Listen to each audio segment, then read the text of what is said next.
merci de nous faire le plaisir et l'amitié d'être présent parmi nous à cette rencontre débat autour d'un thème sensible. Et puis, pour commencer par un petit propos introductif, qui est lié à une conversation que j'ai eue en fin de semaine, cette rencontre débat avec un titre qui a été expressément provocateur et fort, n'est pas une rencontre débat qui vise à discréditer le monde du travail, ni même à jeter l'opprobre sur les employeurs. Il ne s'agit pas de ça. Il s'agit de parler de situations qui sont vécues, parfois, dans certains endroits, dans le monde de l'entreprise. Ce sont des sujets graves, puisque ça se traduit, et nous le verrons plus en détail avec nos trois intervenantes, par une réelle souffrance, une atteinte à la dignité humaine, au sens où ces souffrances sont extrêmement fortes, et puis parfois, et nous le verrons, par des drames humains, puisque un certain nombre de personnes souffrant de ces conditions de travail mènent à mettre fin à leur jour. Alors, pour en parler ce soir, nous avons la chance d'avoir trois intervenantes, mais pour autant, ce n'est pas un problème exclusivement féminin non plus. On verra dans l'échange de tout à l'heure, il n'est pas réservé à la gente féminine. Peut-être que mesdames sont plus sensibles et du coup elles se penchent davantage sur ces questions-là, et c'est tout à leur honneur. Alors, pour en parler ce soir avec nous, nous avons Aude Célie, auteur de « Quand le travail nous tue ». Elle nous parlera de son parcours, de son burn-out, de tout ce que cela a engendré, et puis du livre qu'elle a écrit.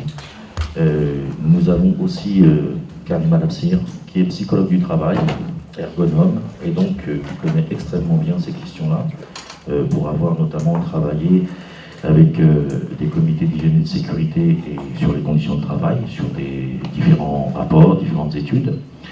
Et puis Siam Swid, qui est avec nous aussi, qui est à la fois chargé de mission au ministère de la Justice sur l'accès aux droits et à l'aide aux victimes, mais également présidente d'honneur de SOS victimes, fonctionnaires victimes. Puisque cela nous a été suggéré, et bien qu'elle ne soit pas parmi nous sur la table, nous aurons également une courte intervention d'Anne Jouan, qui est la présidente d'SOS fonctionnaires victimes et qui nous fait aussi l'amitié d'être présente. Alors nous allons rentrer, j'allais dire, dans le vif du sujet. Chaque intervenante va nous parler entre 10 et 15 minutes. Aude Célie va commencer pour nous parler, si je peux me permettre cette expression un peu crue, de sa descente aux enfers et surtout qu'elle est là pour nous en parler. À vous, Aude. Bonjour à tous. Bonjour à tous et bonjour à toutes. Allô, vous m'entendez? Parfait. Donc déjà, j'ai envie de saluer en fait l'initiative justement de l'association de vous faire cette conférence, parce que pour être honnête, j'aurais aimé être à votre place.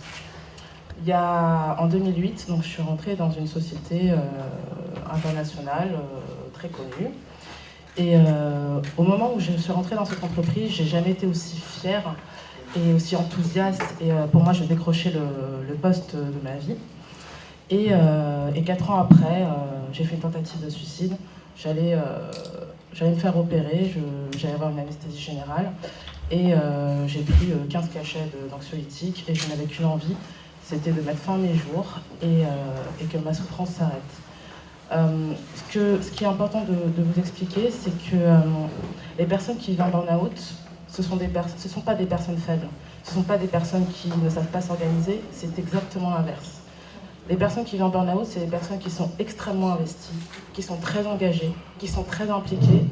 Et en résumé, je pourrais dire que c'est des personnes en fait, qui ne veulent que bien faire leur travail, uniquement.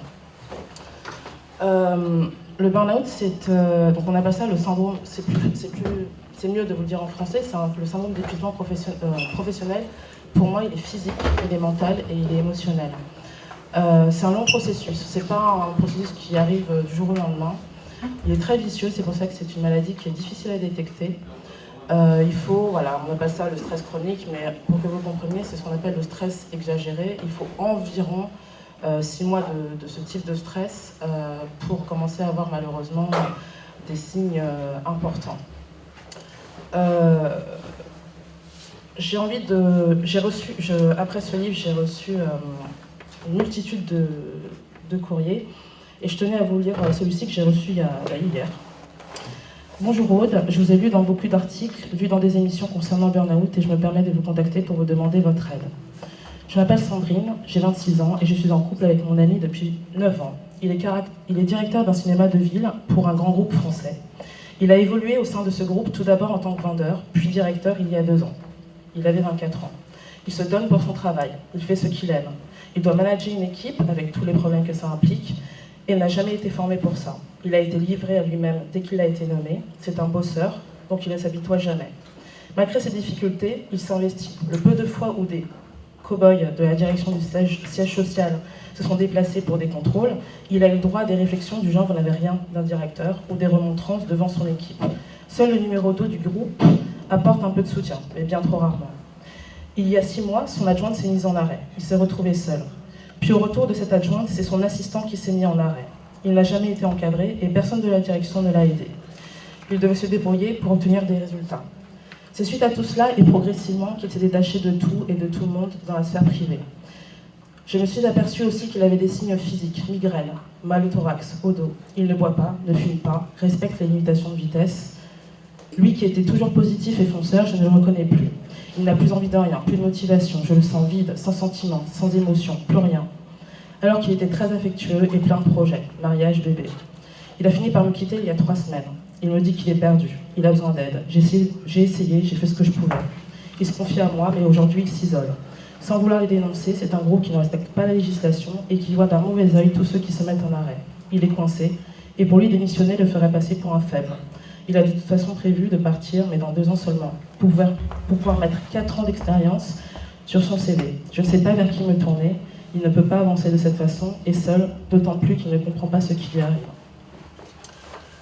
Je ne sais pas ce que vous pensez de ce courrier, mais moi quand j'ai eu ce courrier hier soir, je peux vous assurer que j'étais tellement en colère. J'étais tellement en colère parce que ça arrive à des gens, que des gens bien.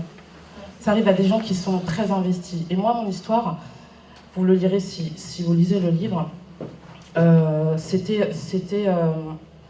a été une vraie descente aux enfers. Et je vous résume, le burn-out en fait se fait en 4 phases.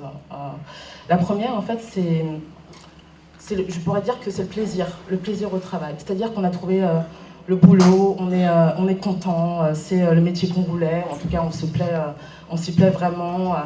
Malgré le fait qu'il y ait des difficultés, on passe outre, on s'investit, on obtient des résultats. Et on y va, il y a une perception de bien-être finalement, il y a une satisfaction, il y a une forte application, il y a une forte motivation. Et dans cette phase-là, je vais donner des petites phrases que je me disais. C'est que dans cette phase de plaisir, je me disais c'était un défi, beaucoup de choses à faire, je voulais évoluer. Il y avait la période d'essai aussi, il fallait que je gère. J'aime avoir des responsabilités et j'aime bien faire mon travail. Cette phase-là, donc elle a duré environ 6 mois. Et au bout de 6 mois, le jour de mon anniversaire, jour pour jour, j'ai eu un torticolis très fulgurant et en fait ça s'est déclenché en névralgie cervico-brachiale, c'est-à-dire que c'est une irradiation qui va de la nuque jusqu'au bras gauche et qui vous immobilise. La deuxième phase, c'est ce que j'appelle la phase d'alarme. En fait, on est toujours dans la motivation, on est toujours dans l'envie de continuer. Pourtant, on a toujours ces difficultés au travail qui s'accumulent et on commence à avoir un temps réduit pour ses propres besoins. Le travail prend de plus en plus de place par rapport à notre propre vie privée, par rapport aux activités qu'on a. Moi, je faisais du théâtre,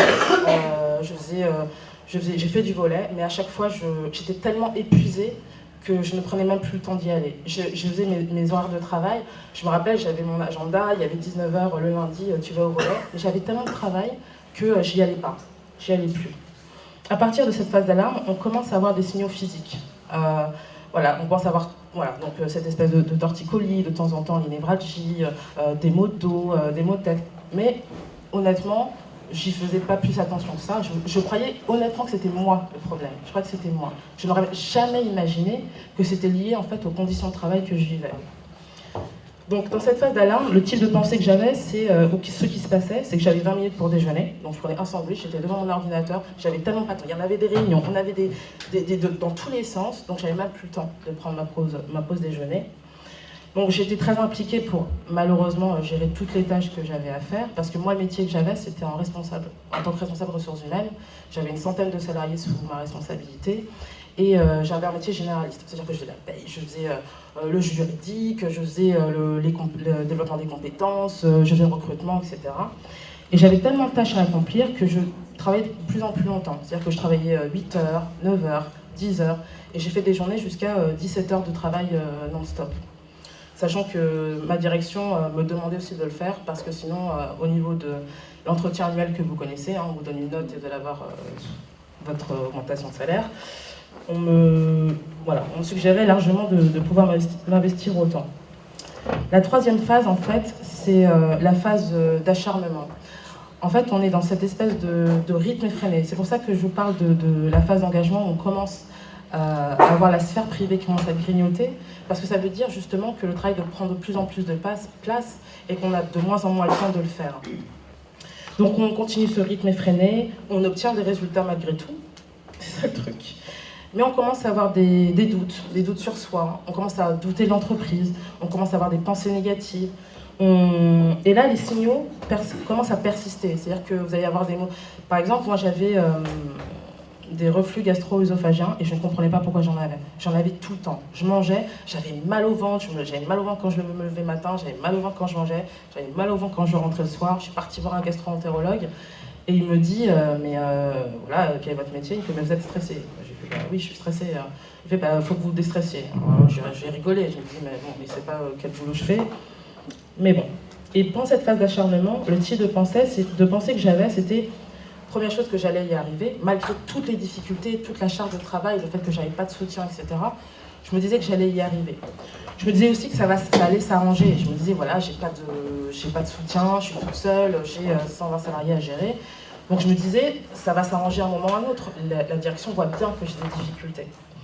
J'étais aussi incapable de dire non, pour plusieurs raisons, mais bon, voilà, je ne peux pas trop prendre de temps pour ça, mais on dit non parce qu'on a envie d'évoluer, parce qu'on a envie de montrer qu'on est là, voilà, en l'occurrence.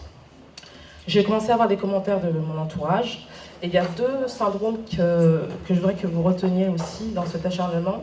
C'est le syndrome du dimanche, c'est-à-dire que le dimanche, à partir de midi, 15h, on commence à stresser, on commence à penser au boulot. Et là, on est dans la phase d'acharnement. Là, on est dans la phase où on est dans les pensées négatives. Et je vais vous parler aussi du syndrome post-vacances. On part en vacances, mais déjà, il faut minimum 15 jours pour pouvoir se reposer, pour oublier le boulot et machin. Et en plus, juste avant de revenir, on est déjà dans le travail. On est déjà, mon Dieu, j'ai tout ça à faire. Et moi, j'étais clairement dans cette phase-là. La dernière phase, c'est l'effondrement. Tout ça cumulé, donc moi j'ai cumulé un stress pendant environ 3 ans et demi. Et la phase d'effondrement, pour moi, je l'appelle la situation de trop. Ça veut dire que c'est pour ça que cette maladie est difficile à détecter, puisque déjà la personne qui le vit a un certain déni, elle se dit c'est de sa faute, elle pense pas que elle pense pas du tout au fait que c'est le travail, etc. Elle veut pas forcément voir aussi. Et là, il suffit d'un truc, il suffit d'un geste, il suffit d'une parole pour que la personne, en fait, entre guillemets, pète le plomb. Dans cette phase-là, la personne a complètement perdu confiance en elle. Elle a eu tellement de pas de reconnaissance par rapport à son travail, elle a tellement travaillé longtemps, elle n'a pas de résultat qui lui permet effectivement d'évoluer, etc. Et elle est incapable d'empathie, elle se replie sur elle-même. Je me rappelle que moi, mon métier, voilà, c'était d'être à l'écoute des salariés. La première chose que je faisais, voilà, c'était d'aller voir sur le terrain, etc. Et je me suis retrouvée à m'enfermer dans mon bureau, à clé, parce que je ne supportais plus de voir les gens et de dépenser mon énergie à leur parler. C'était complètement hallucinant. Et voilà. Et en fait, si vous devez retenir une chose, c'est que l'épuisement professionnel, c'est un individu A qui passe à un individu B. L'individu A, il est positif, motivé, c'est ce que je vous ai décrit tout à l'heure. Et l'individu B, quand il est dans l'épuisement professionnel, c'est une loque humaine. On ne le reconnaît pas. Je ne me reconnaissais pas. Mon entourage ne me reconnaissait pas. J'ai pris une décision qui ne me correspondait pas du tout. Donc voilà. Donc, je pense que je vous ai résumé rapidement ce qu'est le burn-out. Et voilà, si jamais vous lisez le livre, j'ai qu'une envie de vous dire, c'est regardez-vous et bougez-vous. Merci. Oui.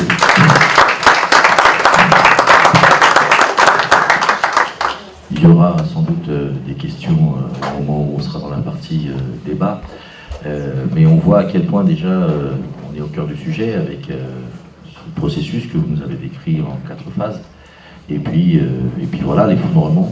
Donc la souffrance j'allais dire, qui accepte d'être mise en lumière aussi, parce qu'avant elle est à bas bruit, elle dure des mois, vous parliez de tous ces symptômes. Du dimanche, de vacances, enfin voilà, tout ce qui génère du stress, rien qu'à l'idée de repenser au travail. Et puis cet effondrement qui peut-être aussi, mais on verra dans l'échange, peut être salvateur, sans doute. Alors, Karima Labsir, vous qui êtes au cœur de ces difficultés, puisque vous êtes psychologue du travail, vous allez nous parler de votre activité et de ce que vous rencontrez, de comment vous analysez, j'allais dire, ce phénomène. Peut-être en nous disant aussi, si je peux me permettre, si vous avez des éléments là-dessus, l'ampleur à peu près que ça peut avoir, parce que c'est vrai que on sait que ça touche beaucoup finalement, ou en tout cas on a le ressentiment que ça touche beaucoup. Si vous avez des éléments là-dessus, peut-être nous en dire quelques mots aussi. Voilà. La parole est à vous. Oui. Alors, est-ce qu'on m'entend ? Oui. D'abord, je vais commencer par remercier Aude. J'ai trouvé qu'elle avait vraiment bien décrit les symptômes, et ce que moi je peux constater aussi sur le terrain. Et voilà, c'est très bien décrit et ça va illustrer parfaitement mes propos à venir. Alors, très rapidement, sans rentrer dans le détail, je vais quand même me représenter rapidement. Je suis psychologue du travail. Donc pour tout le monde, ça va parler un petit peu de la psychologie du travail. J'accompagne les gens qui éprouvent des difficultés professionnelles, qui sont à des moments difficiles dans le milieu du travail. Je les accompagne à titre individuel ou sur des aspects plus collectifs, dans des groupes de parole, voilà. Mais j'ai aussi une casquette d'ergonome. Donc là, c'est plutôt l'approche globale de l'activité, c'est-à-dire que je me suis spécialisée, puisque je considère qu'il faut avoir une vision d'ensemble sur les conditions de travail. Qu'est-ce qui se passe dans le travail? Qu'est-ce qui fait qu'on n'est pas bien? Et qu'est-ce qui fait qu'à un moment, on peut en arriver à ne plus se reconnaître et à s'effondrer? Donc cette double casquette me permet d'avoir un petit peu un regard global sans grande prétention. Alors, ce que je peux déjà vous dire, c'est que les premières causes, pour moi, restent dans le travail. Souvent, on a un discours où on pointe des fragilités individuelles. Ça, c'est le discours typique à l'heure actuelle. C'est même, je pense, pour le commun des mortels, à un moment, on se dit, quand soit ça va bien dans le travail, on se dit, mais comment est-ce qu'on peut souffrir du travail? Un travail, c'est qu'un travail. Mais un travail, ce n'est pas qu'un travail. Un travail, c'est un lieu de vie. Un travail, c'est un lieu où on a des projets. Un travail, c'est un lieu où on a du lien. Un travail, c'est un lieu où on rit. Un travail, c'est un lieu où on se dispute. Un travail, c'est un lieu où on se projette. Donc finalement, un travail, c'est un lieu de vie comme un autre. Donc c'est un lieu où on donne du soi. Et quand on donne du soi, à un moment ou à un autre, quand ce soi est touché, eh bien, on peut ne pas être bien. Voilà. Donc ça, c'est déjà très important. S'agit pas de... Il faut vraiment s'écarter du discours qui pointe les fragilités individuelles. D'ailleurs, dans les entreprises, on peut de moins en moins avoir ce discours, puisqu'on se rend compte que, voilà, on fait des réorganisations, et là, on a pas 1, pas 2, pas 3, mais 10, 15 salariés, et puis pas que la petite mère célibataire tout seule qui aurait des difficultés chez elle, c'est le cadre aussi dynamique, et puis le chauffeur-livreur costaud qui pleure jamais, et puis tout d'un coup qui s'effondre. Donc c'est que derrière, il y a des causes. Et je voudrais aborder davantage les causes que les conséquences et les symptômes, puisqu'on a eu un très bel exemple, et je reviendrai aussi dessus si vous le souhaitez.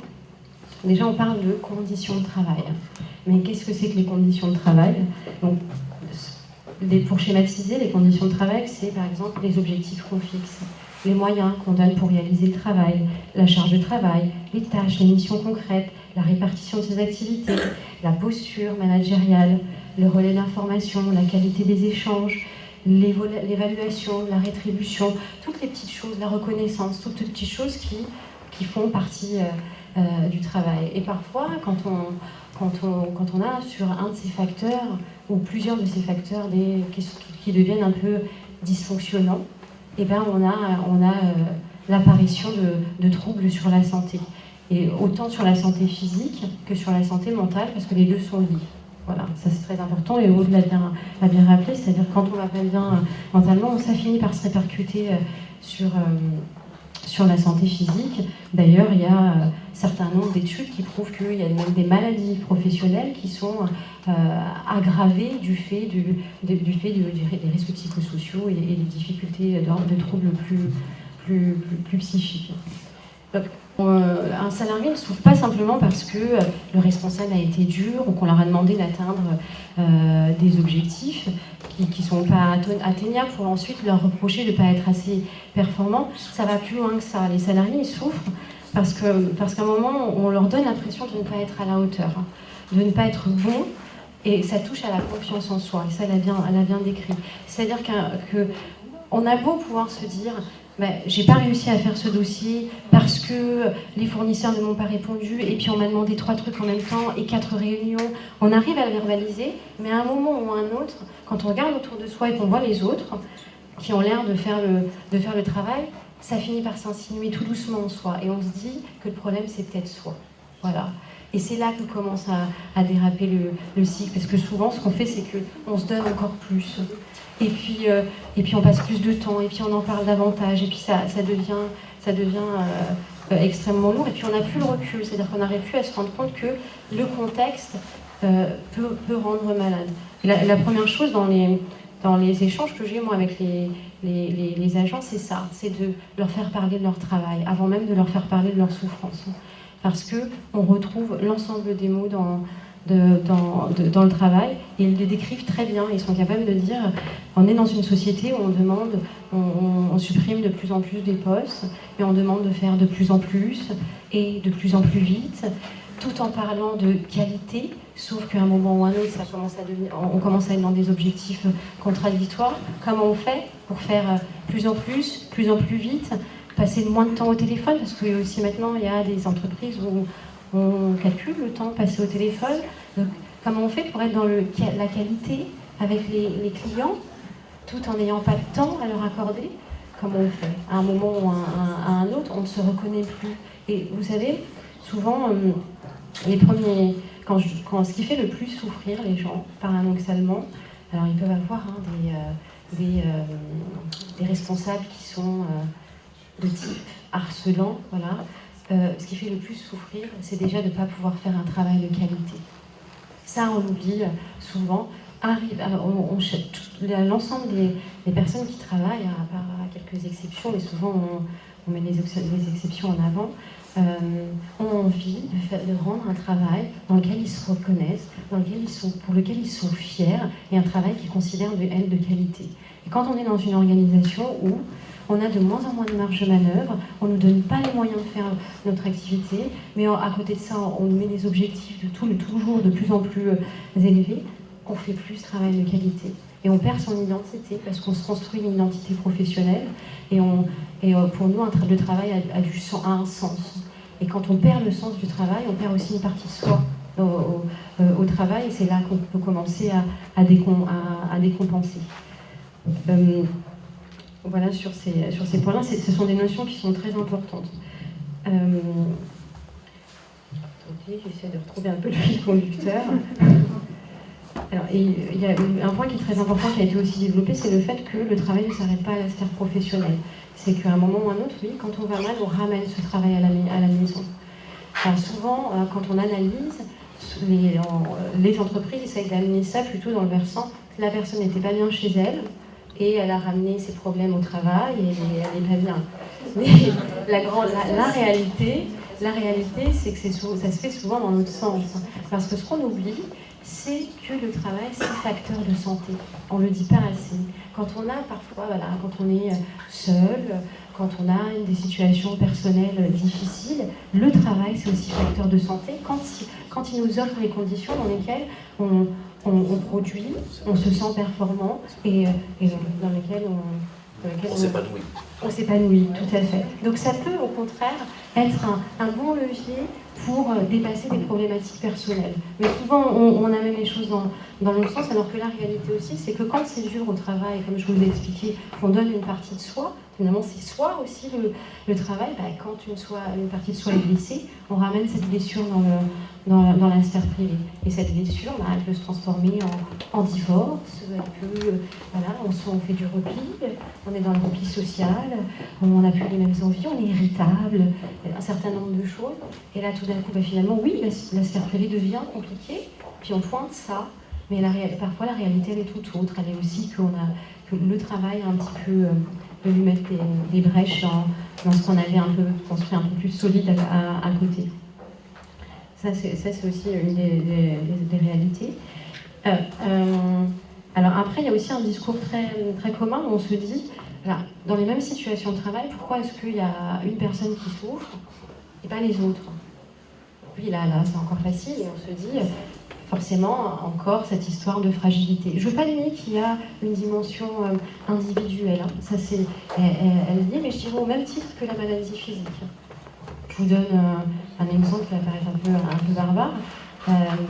Aujourd'hui, par exemple, il est prouvé que l'amiante augmente très fortement le risque de développer un cancer du poumon, si je ne me trompe pas, d'accord. Sauf il y a des gens qui ont travaillé pendant des années avec l'amiante, et il y a une grande partie qui a développé des symptômes, et d'autres non. Ça n'enlève pas le fait que les facteurs sont réels. Donc c'est pas parce que dans un collectif, vous allez avoir 3 personnes sur les 18 qui souffrent, que ce sont des personnes qu'il faut marquer comme étant des personnes fragiles, d'autant plus que les situations de travail, même quand on fait le même travail, elles sont très variables.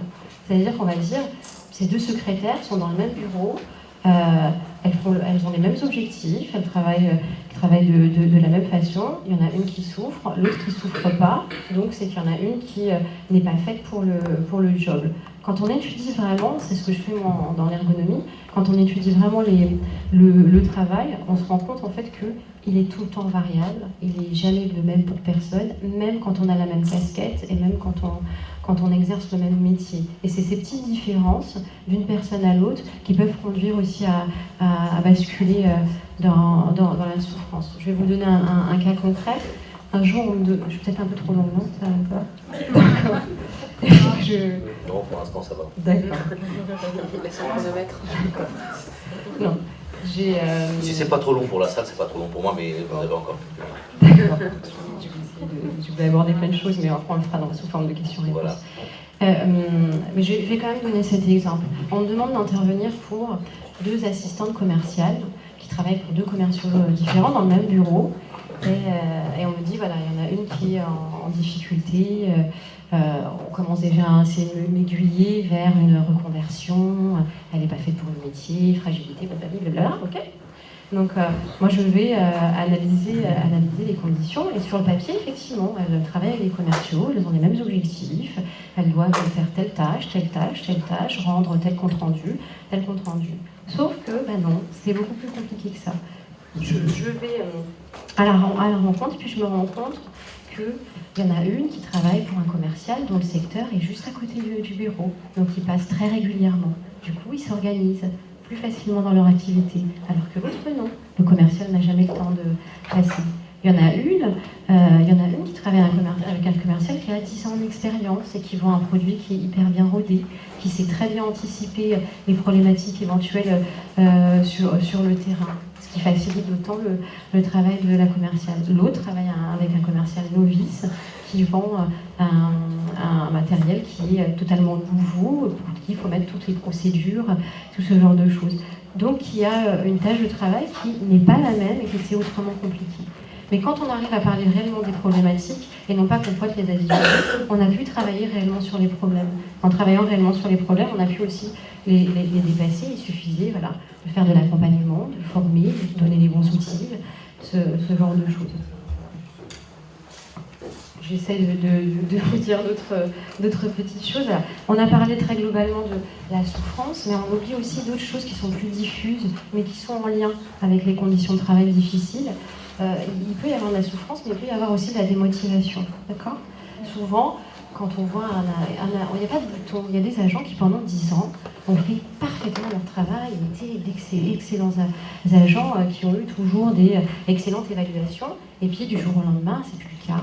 D'accord ? Donc tout de suite, on va pointer encore cette espèce d'agent feignant ou salarié qui ne veut pas travailler ou qui tout d'un coup se met en retrait. Mais non, c'est-à-dire qu'on peut souffrir, mais on peut aussi à un moment, comme solution parfois même de protection, complètement se mettre en retrait, se démotiver, faire ce qu'on demande, pas plus, ne plus investir le travail comme on l'investissait auparavant.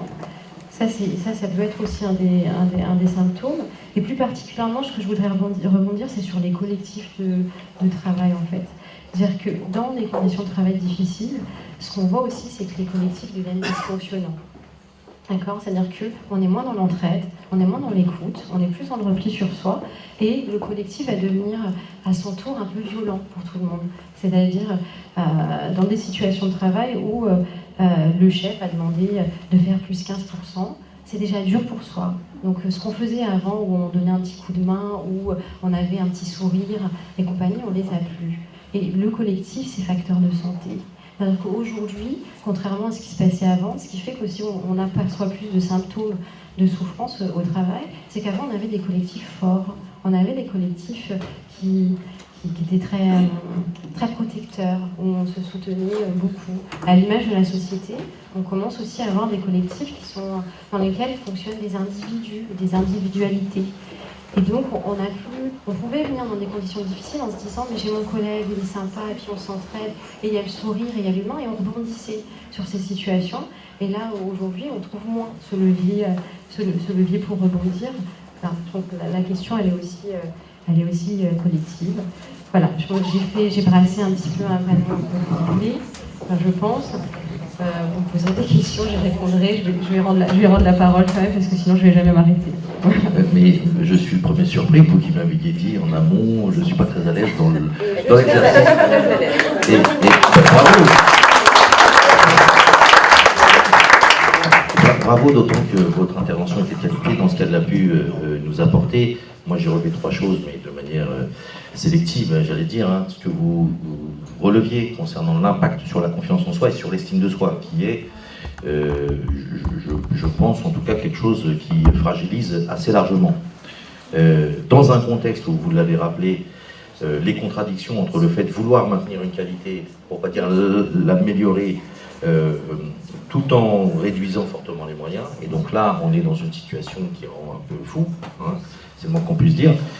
Et puis c'est vrai que ce dernier point que vous avez abordé, cette notion de collectif, qui finalement semble, j'allais dire, s'affaiblir sous les coups de boutoir de l'individualisme, et le fait que parfois dans des situations, chacun tente de sauver sa peau comme il peut, je veux dire comme ça, et que donc effectivement chacun se retrouve, dès lors qu'il est en difficulté, un peu esselé.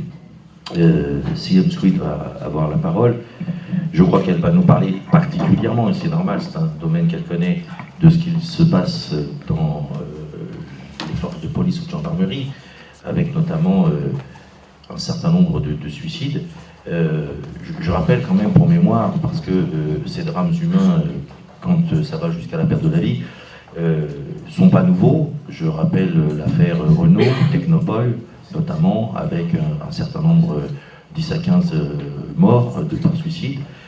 Il y a quand même, France Télécom, il y a quand même ces phénomènes de risques psychosociaux qui mènent jusqu'au suicide, sont des phénomènes qui sont quand même assez présents dans notre société ces dernières années.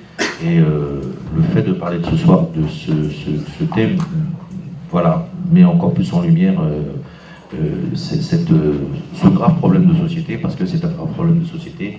Donc voilà, Siem, je te laisse la parole pour que tu nous parles, en tout cas, toi, de ce que tu vois et de ce qui te paraît important concernant ce sujet. Merci Hassen, merci Banlieue Plus de m'avoir invité. Déjà, je me présente. Alors, moi, j'ai travaillé à la PAF pendant plusieurs années. J'ai été témoin d'actes illégaux commis par certains des collègues.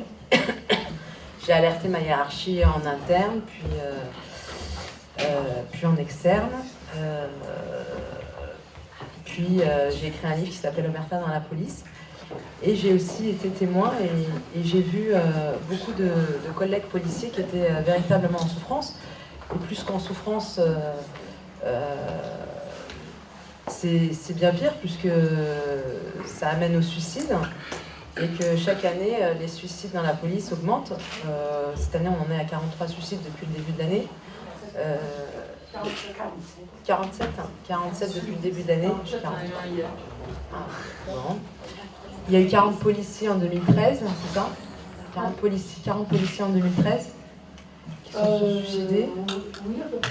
Voilà, le nombre de suicides, en fait, s'accroît chaque année. Le ministère s'affole à Non. En tout cas, en 2013, c'est la première fois que la justice a reconnu le caractère professionnel du suicide d'un policier, parce qu'au ministère de l'Intérieur, c'est véritablement un tabou, le suicide dans la police. Il y a vraiment un déni du ministère de l'Intérieur concernant ce sujet. Et je pense que la seule solution dans la fonction publique, en tout cas, c'est de saisir la justice. Surtout au niveau du ministère de l'Intérieur, le nombre de suicides est 4 fois plus important que dans les autres métiers. Voilà. Les conditions de travail des policiers sont assez difficiles. Hein. Il y a le manque d'effectifs, il y a la pression hiérarchie face à la politique du chiffre, les interventions de policiers dans les situations difficiles. Qui les fragilise et c'est difficile aussi d'être confronté tous les jours à des gens qui souffrent ou à des violences. Donc ça touche aussi la police, les policiers qui sont aussi des êtres humains avant d'être avant tout des policiers. Et autour de la dépression dans la police nationale, voilà, il y a un véritable tabou parce qu'il y a une conséquence énorme qui est le retrait, par exemple, de l'arme de service. On est catalogué comme dépressive. La carrière est pratiquement échouée dans le futur. On doit aussi affronter le regard des autres qui est pas facile. Moi, mon livre, il a permis, en tout cas, de libérer, je considère qu'il a permis de libérer la parole, puisque j'ai reçu des centaines et des centaines de courriers de personnes qui travaillent dans les hôpitaux, dans les préfectures, le ministère des Affaires étrangères, qui me demandaient de l'aide et qui aussi me racontaient leurs souffrances au sein de leur travail, qui me racontaient comment leur vie était détruite. Et j'étais effarée de constater que, en fait, la souffrance au travail n'était pas que au ministère de l'Intérieur et que ça touchait beaucoup d'emplois dans la fonction publique comme dans le privé. Hein. Et je pense que la solution, c'est que une des solutions, c'est que les gens ils acceptent d'en parler parce que la parole libère et que même s'ils font dans la souffrance, ça libère parce que le silence tue, tout simplement. Quoi dire de plus voilà, je pense qu'il faut, quand on est dans cette situation-là, s'entourer des gens qu'on aime, pas s'isoler, aller voir des spécialistes, ne pas avoir honte, chercher un moyen de valoriser son travail. Si on ne s'épanouit plus dans son travail, c'est qu'il y a des raisons et que peut-être il faut le changer. Parce que je pense que la vie, la santé passe avant tout. Et qu'il suffit aussi d'avoir de la volonté, et il faut aller de l'avant et se reconstruire. Hein. Je sais que c'est pas facile. Moi aussi, je suis passée par un burn-out l'année dernière, après quelques années de combat. Et les phases qu'expliquait Aude, je les ai un peu vécues, hein, moi aussi. Et c'est pas facile à vivre. C'est pas facile à vivre, et je pense qu'on est véritablement, en fait, personne n'est à l'abri de ça, et on n'est jamais véritablement guéri définitivement. On peut avoir des phases de rechute, et je pense qu'il faut les accepter. Il ne faut pas se dire qu'on est guéri définitivement, ou que ça ne nous arrivera plus jamais, ou que ça ne peut pas arriver à nos proches. Je pense que déjà il faut l'accepter, il faut en parler. Et dès qu'on sent ces symptômes-là, et ben, voilà, les prendre en main, aller voir un médecin, parler à ses proches, et pas s'isoler. Voilà, c'est mon avis. Je vais laisser la parole à Annie Jouin, qui est présidente de l'association SOS Fonctionnaires Victimes, et qui reçoit beaucoup de victimes en souffrance. Justement, l'association SOS Fonctionnaires Victimes est issue du collectif de soutien à CM Swede. Parce que moi aussi, je suis policier, j'ai fait toute ma carrière en police judiciaire. Et la découverte de son livre m'avait amené à prendre contact avec elle. Nous avons échangé. Et le constat qu'elle a fait de justement la multiplicité des cas qui venaient de partout, de toutes les branches de la fonction publique, ont donné lieu à la création d'une association qui existe maintenant depuis 3 ans et qui s'occupe spécifiquement des fonctionnaires.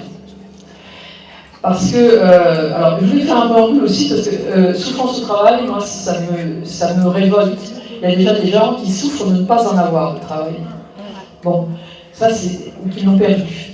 Alors en avoir et souffrir de son travail, c'est encore plus insupportable, je dirais, c'est pas acceptable. D'ailleurs, c'est révoltant. Au sein de la fonction publique, les études qui ont été faites déterminent que le secteur privé connaît une souffrance au travail plus grave. Je ne sais pas pourquoi, ça ne marche plus. Si, on a toujours présenté les fonctionnaires comme des privilégiés, sous prétexte qu'ils auraient la sécurité d'emploi, ce qui est de moins en moins vrai, parce que la fonction publique maintenant fonctionne avec beaucoup de précaires, de contractuels, des choses comme ça. Et la retraite, les réformes récentes nous ont changé la donne. Le fonctionnaire, pourquoi c'est grave? Parce qu'il y a un lien particulier qui lie l'État patron et le fonctionnaire. Un fonctionnaire, c'est quelqu'un qui a une haute idée du service public. S'il rentre dans la fonction publique, généralement, c'est déjà pas un sacrifice, mais bon, il sait très bien qu'il n'aura pas un salaire mirobolant. Il a une carrière, bon, plane, ok, bon. Mais il va faire un travail d'utilité publique. Il épouse l'État. L'État, c'est son patron, c'est son papa, c'est sa maman. Voilà. Et quand papa et maman font du mal, eh ben, on ne comprend plus. Et toutes les réformes de l'État récentes font que les services dysfonctionnent. Il y a eu la RGPP, la réduction d'effectifs, la réduction des moyens. Ça se traduit par quoi? Une surcharge de travail, on est moins nombreux pour faire le boulot. Il y a de l'absentéisme, automatiquement les gens se mettent en maladie, on ne peut plus supporter. Bon, donc ce lien affectif, on se dit, mais papa, maman nous trahissent, nous font du mal, c'est pas possible. Moi j'ai des fonctionnaires, oui, bon, on a parlé des policiers qui se suicident. Moi j'en ai eu un que j'ai récupéré comme ça. Je lui ai dit, camarade, c'est pas toi qu'il faut tuer. C'est le système. J'ai un peu orienté parce que c'est vrai que même le suicide est une injustice. On se punit soi-même du mal que les autres vous font. Bon, je ne vais pas lui dire quand même d'aller flinguer son patron, mais c'est un petit peu l'idée, quoi. Il faut s'attaquer aux causes de la souffrance plutôt que de se punir soi-même, de punir ses proches. Et puis voilà. Donc, quand l'État casse le service public, avec ses réformes et ses restructurations qui se succèdent, les services sont complètement désorganisés. Donc le fonctionnaire ne comprend plus rien de son boulot, Bon, vous voyez ce qui s'est passé par exemple à Pôle emploi. Ils savent plus quoi. Ils savent plus travailler, ils ne savent plus la mission de service public, où est-ce qu'elle est, quoi. Donc c'est ce lien qui est dans l'éducation nationale. Enfin, moi je peux vous donner des statistiques un petit peu, enfin pas en chiffres, mais parmi les gens qui nous contactent et auxquels l'association assure quoi? Une écoute déjà. Et c'est énorme parce que généralement la réaction c'est ah, enfin une association qui s'occupe des fonctionnaires. Justement parce qu'il y a ce clivage public-privé qui fait que le fonctionnaire se sent mis à part. Donc je vais avoir beaucoup de territoriaux. C'est le plus grand nombre de cas. La fonction publique territoriale est minée par un mal qui s'appelle aussi la politique. La politique fout le bazar dans les services. Un changement de majorité, de maire, de ceci et cela, qui arrive avec ses conseillers, ses ceci et cela. Hop, où est-ce que je me trouve? Mon directeur, bah oui, mais l'attaché du maire a dit ça. La hiérarchie, ouais, bon, enfin, vous devez... je vois des manifestations dans la salle qui me disent que mon analyse n'est pas fausse. Bon, donc c'est les territoriaux qui m'offrent le plus de travail. Il y a l'éducation nationale. L'éducation nationale, ensuite c'est la police, l'armée, la gendarmerie, enfin bon, ça aussi parce que je dirais que l'évolution de la société, l'évolution des effectifs de police, où les policiers sont de plus en plus jeunes et de moins en moins formés, moins en moins préparés aux dures réalités de la vie quotidienne, font que, alors une organisation hiérarchique qui est complètement aberrante, loin du terrain, où on fait que des bâtons dans les machins parce qu'on ne vit que sur le chiffre, la statistique. Moi j'étais officier de police judiciaire, je mettais les gens en garde à vue quand j'en avais besoin pour l'enquête. Et on me disait, ah mais oui, mais Madame Jouan, enfin, à Melun, parce que je travaillais en Seine-et-Marne, à Melun, ils en sont déjà à 28 gardes à vue, qu'est-ce que vous faites? Je dis, je ne vais pas aller chercher les gens comme ça, mais les gars, c'est quand même ça. Voilà. Vous voyez, le chiffre, moi, une garde à vue, c'est exorbitant du droit commun. J'ai le droit de garder 24 heures, 48 heures, et des fois plus, selon les délits, des gens à disposition, carrément prisonniers à ma merci. Enfin, je trouve que c'est grave. Je ne vais pas les mettre parce que Melun en a fait 28, je ne vais pas aller en chercher 5 ou 6 pour compléter mes statistiques. Vous voyez, l'effet pernicieux. Bon, moi, le fonctionnaire que je suis, on les envoyait sur les roses. Mon patron, je lui ai dit, écoutez, si vous voulez des gardes à vue, vous les faites, mais moi, je ne ferai pas de procédure. Bon. Battre les records. Oui, si vous êtes dans le Guinness, je veux bien. Bon. Mais voilà, j'avais du ressort. Mais quelqu'un qui est... Alors, parce qu'il y a ça aussi dans la fonction publique, c'est la carotte. Vous aurez des promotions, des primes et tout, parce que vous aurez fait ce qu'on vous dit. Et d'ailleurs, il y a quand même quelque chose qui est exorbitant, c'est que Debré a dit « un fonctionnaire sert et se tait ». L'obligation des fonctionnaires, c'est l'obéissance. C'est le premier. L'obéissance hiérarchique. D'ailleurs, quand on parlait tout à l'heure des recours, qu'est-ce qui se passe? Un fonctionnaire qui dénonce, tu en as fait des frais, Sylviane, qu'est-ce qu'il est? Hop, écarté, sanctionné. Moi j'ai des cas où, même dans les cas de harcèlement même sexuel, j'en ai un notamment dans le Var, quand on dépose plainte, obligation d'aviser la hiérarchie, auquel souvent appartient le harceleur. Donc, vous voyez déjà l'impartialité, machin et tout. Et alors, le premier truc c'est elle se plaint. De quoi se plaint-elle? Bon, et ben on va la déplacer. On va lui la mettre pas dans un placard, mais dans un bureau de police, un truc comme ça. Et le gars le ou les qui sont accusés, eux, on leur dit bon, écoute, mutation à l'intérêt du service, parce que faut pas que ça s'ébrouille, tout ça. Qu'est-ce que tu veux comme poste? Et lui, il aura une brigade. Bon. Donc je crois que quand je dis que les fonctionnaires c'est pire, c'est dans le sens où ce sentiment de déni, d'injustice, on me dit toujours, c'est la lutte pour le fer contre le pot de fer. Quand on va... en plus, il n'y a pas beaucoup de textes qui répriment. Il faut bien se dire, il y a des lois, les lois ne sont pas appliquées. Et l'administration, les institutions sont les dernières à les appliquer. Ça, c'est quand même dramatique. Quand vous avez une condamnation, moi j'ai eu des gens qui ont été, où l'État a été condamné à réintégrer quelqu'un, je ne réintègre pas, moi, c'est pas un juge qui va... Hein.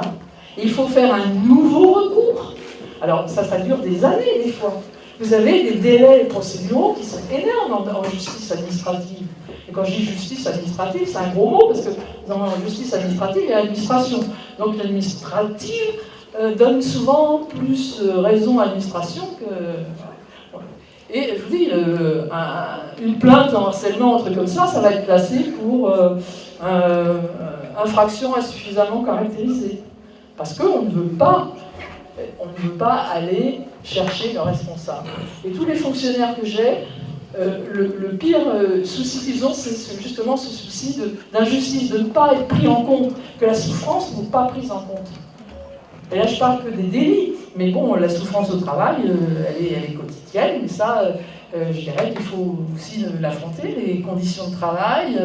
Il y a des syndicats, d'ailleurs, bon, on travaille, nous, avec des syndicats, on travaille avec les psychologues de travail, il y a Souffrance et Travail avec qui je bosse beaucoup, on fait des groupes de parole pour que les gens puissent s'exprimer, parce qu'il y a l'isolement, il y a la honte, et le fonctionnaire qui dénonce la hiérarchie, il est tout de suite considéré comme un traître et placardisé. Et son dossier le suit tout le temps. Quelqu'un du privé, il va à la rigueur ou à licencier ou à une démission, il va ailleurs, quand il en trouve. Mais enfin, il peut aller ailleurs. Le fonctionnaire, lui, il a déjà son plan de carrière et tout, donc comme on disait, c'est souvent des gens qui ont une certaine ancienneté, d'expérience, qui ont un haut sens de leur responsabilité au niveau du service public, qui sont désorientés par les nouvelles techniques managériales, les restructurations et tout. Vont-ils se recaser dans le privé? Ils n'ont pas vraiment vocation à ça, donc ils sont à vie, ils sont condamnés à vie à être dans l'administration, avec un dossier administratif qui les suit. Même si vous changez d'administration, parce que maintenant il y a des passerelles, hein, Sylviane, tu l'as fait, hein, de l'intérieur on passe à la justice, le dossier administratif suit. Et le nouveau patron va dire « Ah, tiens, une force de tête, elle dénonce... voilà. » Et ça, c'est une condamnation. Bien.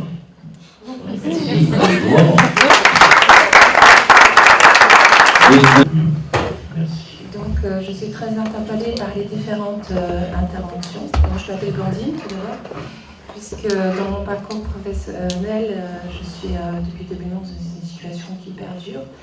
Donc, notamment parce que je suis fonctionnaire, et fonctionnaire de la fonction publique hospitalière. Et c'est vraiment un parcours du combattant. On est face vraiment à débuter, face à des murs qui sont vraiment très lourds à gérer. Et je remercie vraiment pour toutes ces interventions parce qu'elles sont toutes complémentaires, elles sont toutes riches. Et moi, je suis très touchée personnellement ce soir parce que ça me donne vraiment un punch supplémentaire de cette souffrance que j'ai depuis des années. Et donc ça donne vraiment un espoir dans ma situation. Voilà. Je tenais à le dire parce que c'est important. Comme l'a souligné Madame. Ouais, merci Blandine. C'était complémentaire. Il y a une mise en lumière par rapport aux fonctionnaires, donc, notamment les agents territoriaux, comme on voit effectivement, pour étayer la chose, la ville 15 démissions, donc suite à un changement de majorité.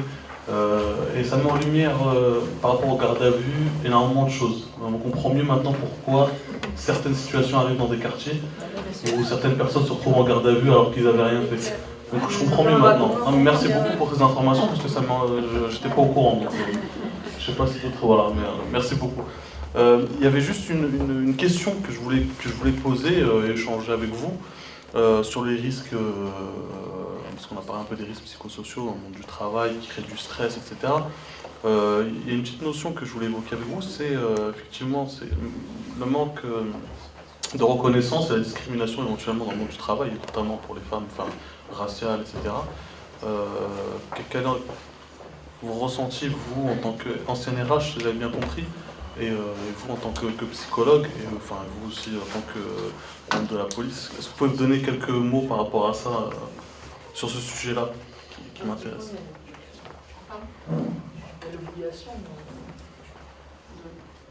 En fait, vous parlez de faire une information sur. Oui, voilà, dans ce domaine-là, parce que c'est vrai qu'on rencontre pas mal de personnes qui ont des dépressions liées aussi à cette notion-là. De discrimination positive, il ne faut pas marquer sur son CV où est-ce qu'on habite, ou, etc. Et déjà, finalement, ça, c'est déjà une forme de souffrance. Parce que ça veut dire que quand j'habite dans le 93, ou que je m'appelle Mohamed, je sais pas qui, non mais c'est grave, parce que c'est-à-dire que la personne ne peut pas s'exprimer en tant que personne. Elle est obligée de se transformer dans un système d'un profil qui est défini comme ça, pour pouvoir peut-être avoir une chance d'avoir un entretien. La discrimination, oui, il y a beaucoup de... Enfin, moi, je vais vous donner mon exemple. Précédemment, j'avais travaillé dans une autre boîte. Et donc, j'ai été manager pendant un certain nombre d'années et j'étais plutôt excellente.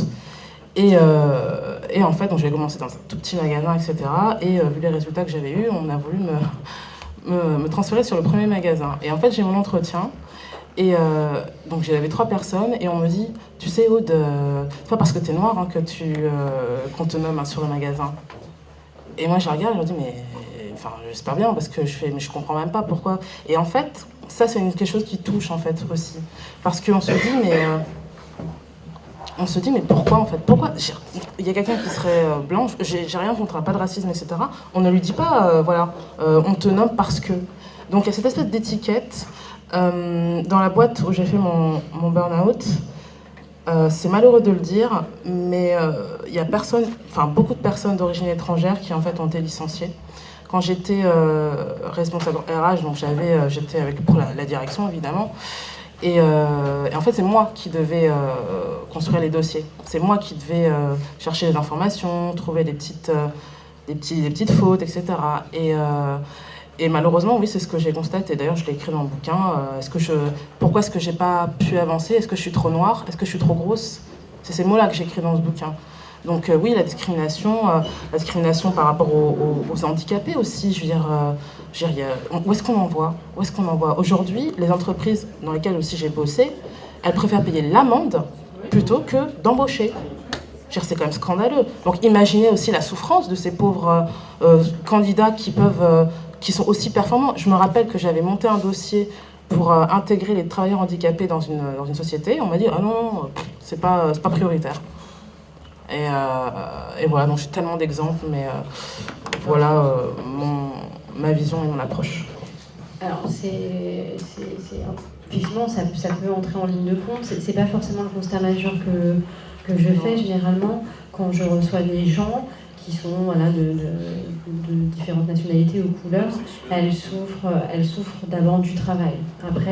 Après, comme je vous ai dit, aussi une déconstruction des collectifs, souvent, comme les collectifs deviennent aussi maltraitants, on en vient à avoir aussi des propos de plus en plus discriminants, de plus en plus racistes, parce qu'on n'est pas bien, ça ne fonctionne pas bien, et c'est un peu le constat que je peux faire sur le terrain, mais c'est pas forcément l'approche première, c'est pas forcément le premier déterminant.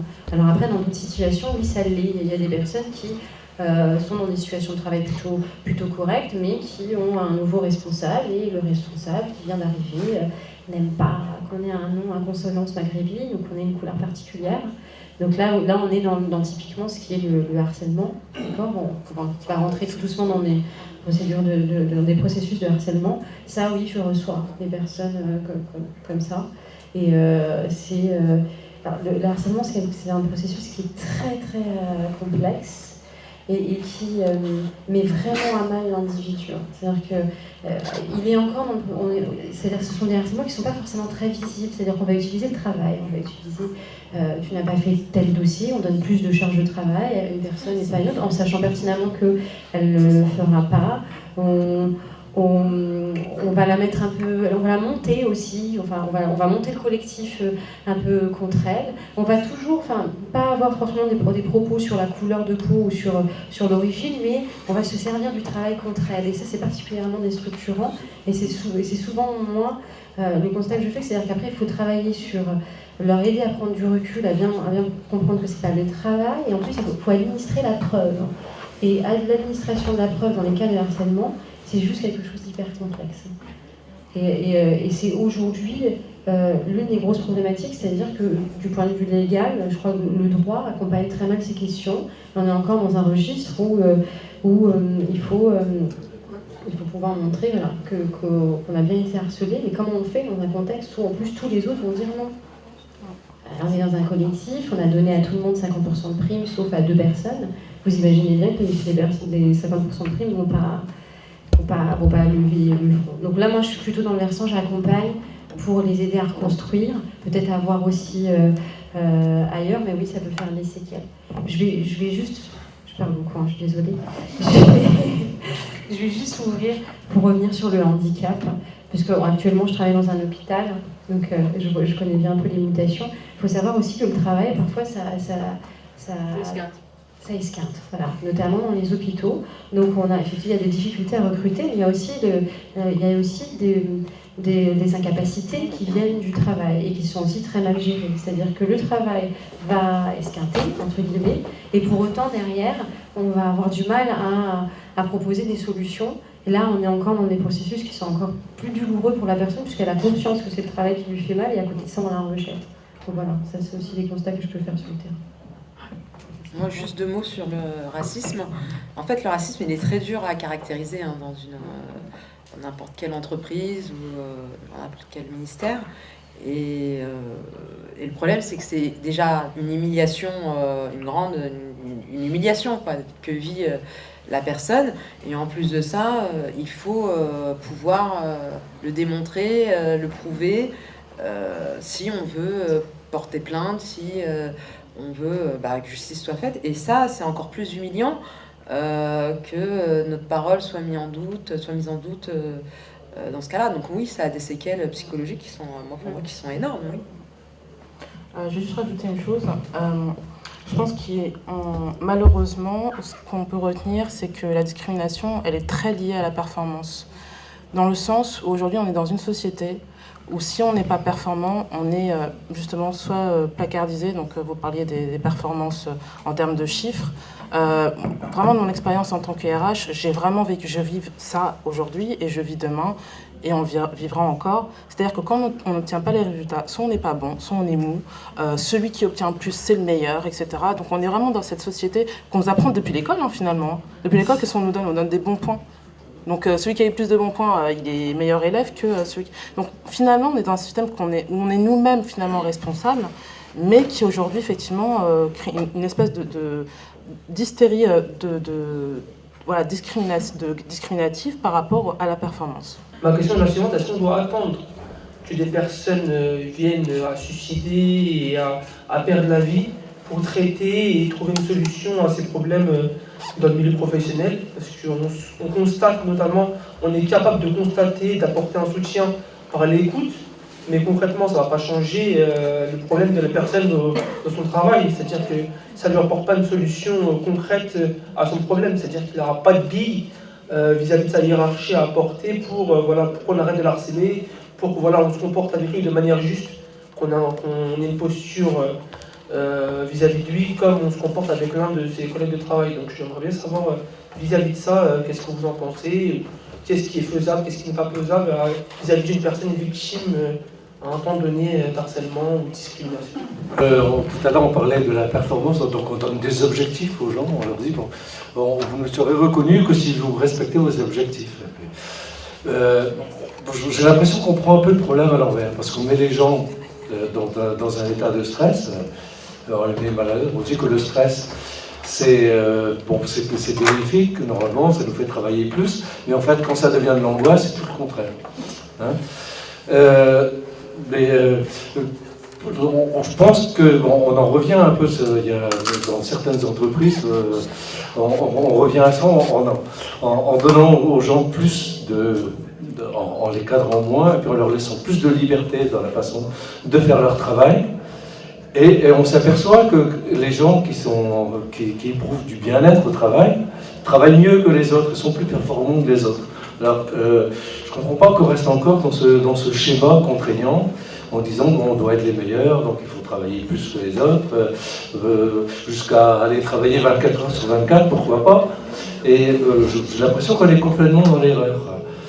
Et moi, je trouvais très intéressant tout ce que vous avez dit, parce que vous arrivez à déterminer les causes de souffrance et tout ça.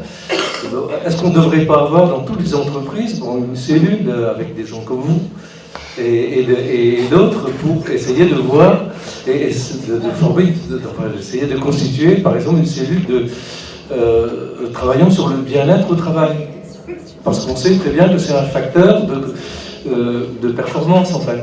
Un petit tortionnaire parce qu'il a imposé son truc, mais on s'aperçoit que lui aussi il souffre avec son supérieur, donc on marche sur la tête et puis c'est bon pour rien du tout. Alors dans l'administration en plus, les gens sont assez irresponsables. Dans une entreprise qui doit gagner de l'argent, ça se voit tout de suite ça. Je pense qu'on doit le voir, et puis s'il y a un cadre qui déconne complètement et qui fait perdre de l'argent à l'entreprise, il ne va pas rester longtemps. Alors, moi, ce que je pense, c'est que les employés, souvent, quand ils sont en souffrance, ils ne savent pas à qui s'adresser en premier lieu. Et le réflexe, c'est souvent d'aller voir la médecine du travail, quand elle est représentée dans l'entreprise. Sauf qu'aujourd'hui, on se rend compte que la médecine du travail, elle ne prend pas ses responsabilités. Et elle va souvent dans le sens de l'employeur. Elle essaie toujours de défendre, de relativiser, mais à un point comme si l'employé se faisait des idées, et au point de se remettre en cause. Et elle lui demande toujours de réfléchir avant d'engager des démarches envers son employeur. Et avec cette crainte de toujours perdre son poste, et ben finalement, des employés, ils réfléchissent à deux fois en se disant, même si je souffre, il vaut mieux que je me taise, parce que le marché du travail est tellement complexe aujourd'hui et tellement fragilisé, que demain, qu'est-ce qu'il me reste? Non seulement je souffre, mais en plus je risque de me retrouver sans emploi. Alors, quid de la médecine du travail? Est-ce qu'on en a vraiment besoin aujourd'hui? Vers qui se tourner? Faut-il attendre qu'il y ait des drames pour lutter contre les risques psychosociaux? Ce que relevait Auria, c'est en quelque sorte, il y a un instrument qui s'appelle la médecine du travail, mais on peut douter de son efficacité. Et je rappellerai, mais Karim Alapsir pourra nous en parler plus avant. D'abord, rappeler que nous sommes dans un pays de loi et de règles, et qu'il en existe, y compris dans le cadre du travail. Au-delà du droit du travail, il y a quand même dans un certain nombre d'entreprises, d'associations, que sais-je, selon le nombre de salariés, j'y faisais référence tout à l'heure, des comités d'hygiène et de sécurité et conditions de travail, et puis des délégués du personnel, et puis des comités d'entreprise. Et juste pour finir, avant de laisser la parole aux intervenantes, je rappelle aussi qu'il y a une prise de conscience quand même dans notre pays de ces risques psychosociaux, puisque notamment dans la législation, il est prévu un certain nombre de plans à mettre en place à l'intérieur de chaque entreprise ou association ou groupe de lieux de travail. Donc c'est un sujet qui commence à bouger quand même, et il faut continuer de croire en la possibilité de faire bouger les choses, parce que de toute façon ces dysfonctionnements-là, vous vous souvenez comme moi de cette expression gagnant-gagnant, ces dysfonctionnements-là c'est perdant-perdant, voilà. Puisque de toute façon des salariés qui ne vont pas bien, qui à un moment sont avant d'être dans l'absentéisme, parfois dans du présentéisme, le fameux présentéisme, c'est-à-dire le fait de travailler à non plus compter les heures, et bien à un moment ça peine et ça manque pour l'entreprise. Donc il y a tout intérêt, et je rejoins ce que vous disiez monsieur, à ce que les employeurs soient bienveillants et pas malveillants. Voilà. Alors je laisse la parole aux intervenantes sur cette question. Faut-il attendre les drames? Comment faire? Comment faire face à ces drames? Déjà, quand on voit un collègue qui va mal et qui est à la limite du burn-out, d'essayer de l'aider, qu'il est victime de harcèlement, et dont vous êtes témoin, témoigner en sa faveur. Déjà, je pense que la solidarité, elle est importante dans ces cas-là. Et c'est peut-être grâce à la solidarité que la personne va s'en sortir. Je pense que c'est une chose très importante. Je pense quand même qu'il faut en parler. Ça, il faut trouver un relais. Donc, il y a des relais en interne dans l'entreprise. Il y a la médecine du travail, effectivement. Il y a des difficultés avec la médecine du travail. Il faudrait une vraie... Elle n'est pas indépendante. Non, il faudrait une vraie indépendance des médecins du travail, ce qui est le cas notamment dans le privé, où ils sont assujettis au financement aussi. Donc forcément, à un moment, on va pas taper celui qui nous finance, hein, ça reste logique. Donc je pense que là il y a un versant, il y a un volet légal, là, il y a des lois à construire sur cette question. Mais moi j'ai rencontré aussi des médecins qui étaient très impliqués. Donc il y en a. Avant de vous faire une idée un peu reçue, allez voir la médecine du travail. Et aujourd'hui, les services de médecine du travail, ce ne sont pas que des médecins du travail. Maintenant, ils sont pluridisciplinaires. Donc vous avez des psychologues du travail, vous avez des ergonomes, vous avez aussi d'autres intervenants qui peuvent recevoir votre parole, vous aider, vous accueillir ou proposer, eux, à l'entreprise de faire des interventions plus collectives. Donc il faut creuser aussi de ce côté-là. Pourquoi parler? Parce que la première façon de s'en sortir, c'est comprendre. Quand on comprend pas, on subit. D'accord? Donc ça, c'est le premier pendant. Après, il y a ce que disait Ciel, c'est les marges de manœuvre, elles se trouvent aussi dans le collectif. Et aujourd'hui, c'est ce qui fait aussi défaut, ce qui était moins le cas avant. On avait du syndicalisme plus fort et des gens qui étaient très syndiqués. Aujourd'hui, on est plus en retrait. Et pour moi, c'est la voie. Je crois que c'est la première voie. C'est-à-dire que si on se fédère autour de ces questions-là, si on dénonce aussi, si au quotidien on travaille ensemble, on peut faire bouger beaucoup plus les lignes que moi je peux les faire bouger au quotidien, même si j'apporte quelque chose. Les questions de fond, elles se traitent de façon collective. Moi, je voudrais parler effectivement, donc effectivement, il n'y a pas que l'écoute. Oui, c'est bien de parler effectivement du collectif, mais on est un peu tout le temps en train de parler du fait que c'est la base qui doit faire des efforts. Et je pense qu'aujourd'hui, la seule façon pour que ça fonctionne, c'est que c'est le haut de la pyramide qui doit être exemplaire. Et c'est une des raisons pour lesquelles, voilà, on se bat, je sais que tu te bats aussi, c'est pour que, en l'occurrence, l'épuisement professionnel soit reconnu comme maladie professionnelle. Pourquoi? Parce que si elle est reconnue comme maladie professionnelle, là, c'est les employeurs qui vont devoir payer. Et à partir de là, dès qu'on parle d'argent, croyez-moi, les entreprises, elles vont être super motivées. Alors ça, il n'y a pas de souci. En Belgique, ils ont tout compris. Hein. Ils ont reconnu le professionnel en tant que maladie professionnelle et ils ont des résultats. Et pour parler de la médecine du travail, je ne voudrais pas trop qu'on leur jette la pierre parce que les médecins souffrent. 80% des médecins n'ont pas eux-mêmes de médecins traitants. La majorité, non mais c'est ahurissant. Les médecins aujourd'hui, enfin les médecins du travail en l'occurrence, sont en sous-effectif. On supprime des postes. Il y a, je ne sais pas si vous en avez entendu parler, mais la fameuse visite médicale d'aptitude. Non mais là, ce qui devient grave, c'est que, donc c'est le gouvernement qui a dit ça, c'est qu'en fait, il n'y a que 15% des visites médicales qui sont honorées. Et sous prétexte qu'il n'y a que 15%, l'idée serait de supprimer en fait la visite médicale d'aptitude par le médecin du travail, mais qu'elle soit en fait faite par le médecin traitant. Donc comme s'ils n'avaient pas déjà assez de boulot. Donc la médecine du travail, elle a un vrai rôle à jouer. Et au-delà de ça, on parle des acteurs internes. Alors oui, oui, la médecine du travail, mais quand même, la première chose, c'est de parler à son manager, c'est de parler à ses ORH, c'est de parler à l'employeur. Le problème de ça, même de la médecine du travail, c'est que les gens n'ont plus confiance. Les gens n'ont plus confiance. C'est ça la clé. C'est de recréer la confiance entre la direction et les salariés. Aujourd'hui, les gens, moi j'étais en RH, les gens ils ont peur de me parler. Oh, la RH elle est pro-entreprise et tout machin. Bon, je faisais mon boulot donc je faisais en sorte que non. Mais les gens, le nombre de courriers qui me disent oui, je ne peux pas voir la médecine du travail parce que j'ai peur, et c'est vrai, parce que qu'est-ce qu'elle va faire la médecine du travail? Elle va faire un rapport et en fait, elle va le transmettre à l'employeur pour donner des suggestions, etc. Donc les gens ont peur. Et le fait de parler, effectivement, c'est essentiel parce qu'en septembre, il y a la journée mondiale de la prévention du suicide. Et la prévention du suicide passe par une chose, c'est rompre l'isolement. Et les personnes qui souffrent sont des personnes qui sont isolées, qui ne peuvent pas parler. Moi, j'ai écrit le bouquin en 6 jours. Et c'est complètement symptomatique du fait que je n'ai pas pu parler pendant toutes ces années. J'aurais pu parler, j'en serais jamais arrivée là. Donc ça, c'est important de voir aussi, au niveau personnel, les personnes qui peuvent vous écouter. À quand le soutien psychologique pour les patrons?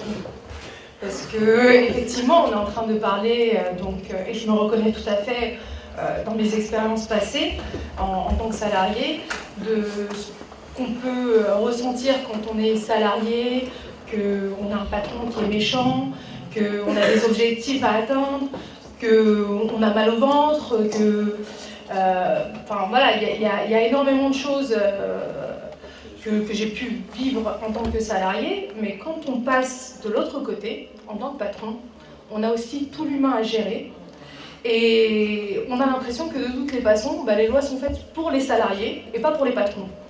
Et quand on devient patron en ayant eu des expériences dans le passé en tant que salarié, on n'a pas envie de reproduire justement le schéma classique du patron méchant, etc.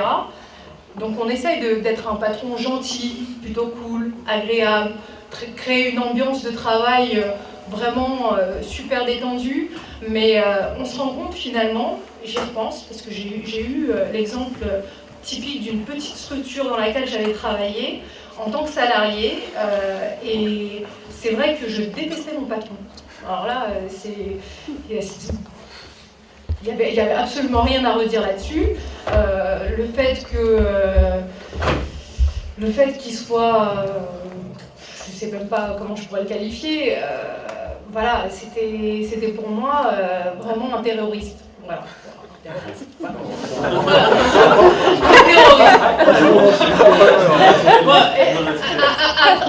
Après c'est vrai que je reproduis le schéma comme lui, hein, je deviens patron d'une petite structure, et là je m'aperçois finalement que il y a tout le côté humain à gérer, et sincèrement, je peux comprendre la partie salariée, mais il faut aussi se mettre à la place des patrons qui gèrent aussi tout le côté humain, et c'est vraiment pas facile. Mais nous, on n'a aucun soutien psychologique parce qu'on passe toujours pour les méchants de toutes les façons. Donc voilà. Aujourd'hui, on dit que c'est une des clés pour avoir une démarche de prévention efficace dans la prévention des risques psychosociaux. Sauf que les managers, c'est une population à risque. Et vous avez raison, personne ne pense à eux. Alors que les cadres sont parmi les plus touchés par l'épuisement professionnel.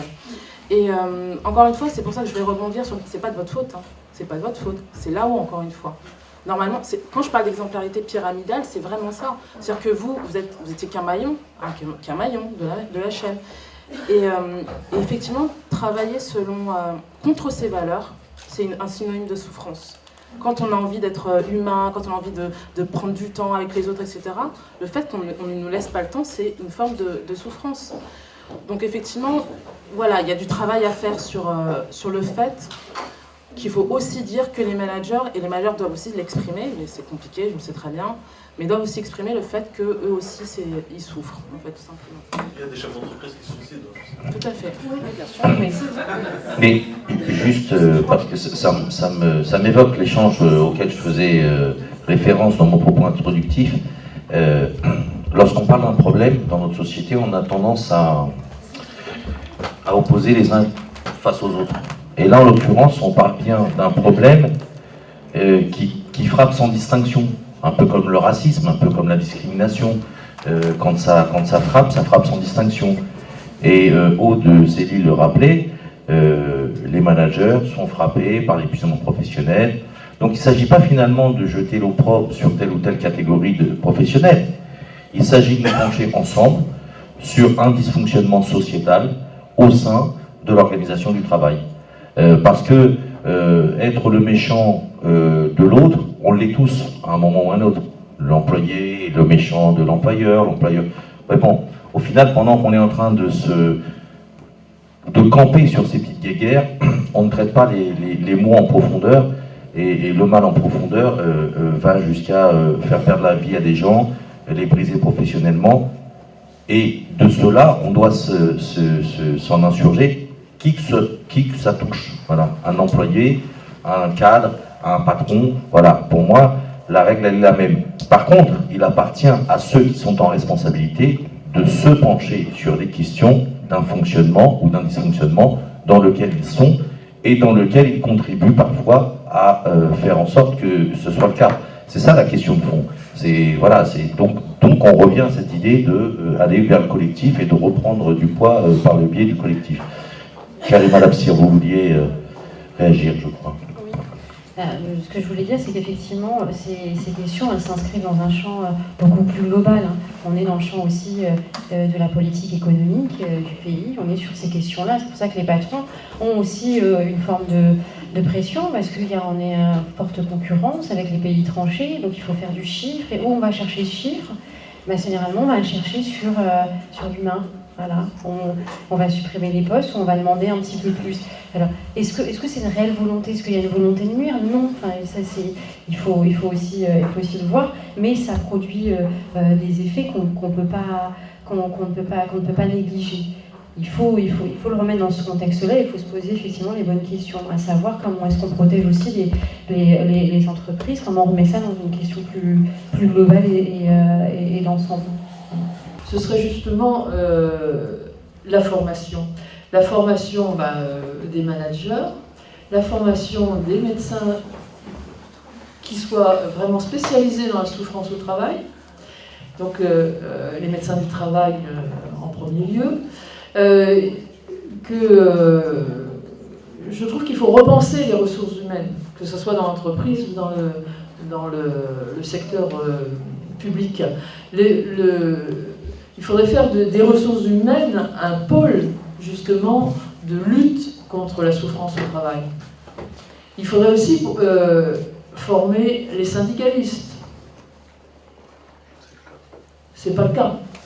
Un syndicat va plus vers la défense du collectif, et un cas individuel, c'est la poule qui a trouvé le couteau, quoi.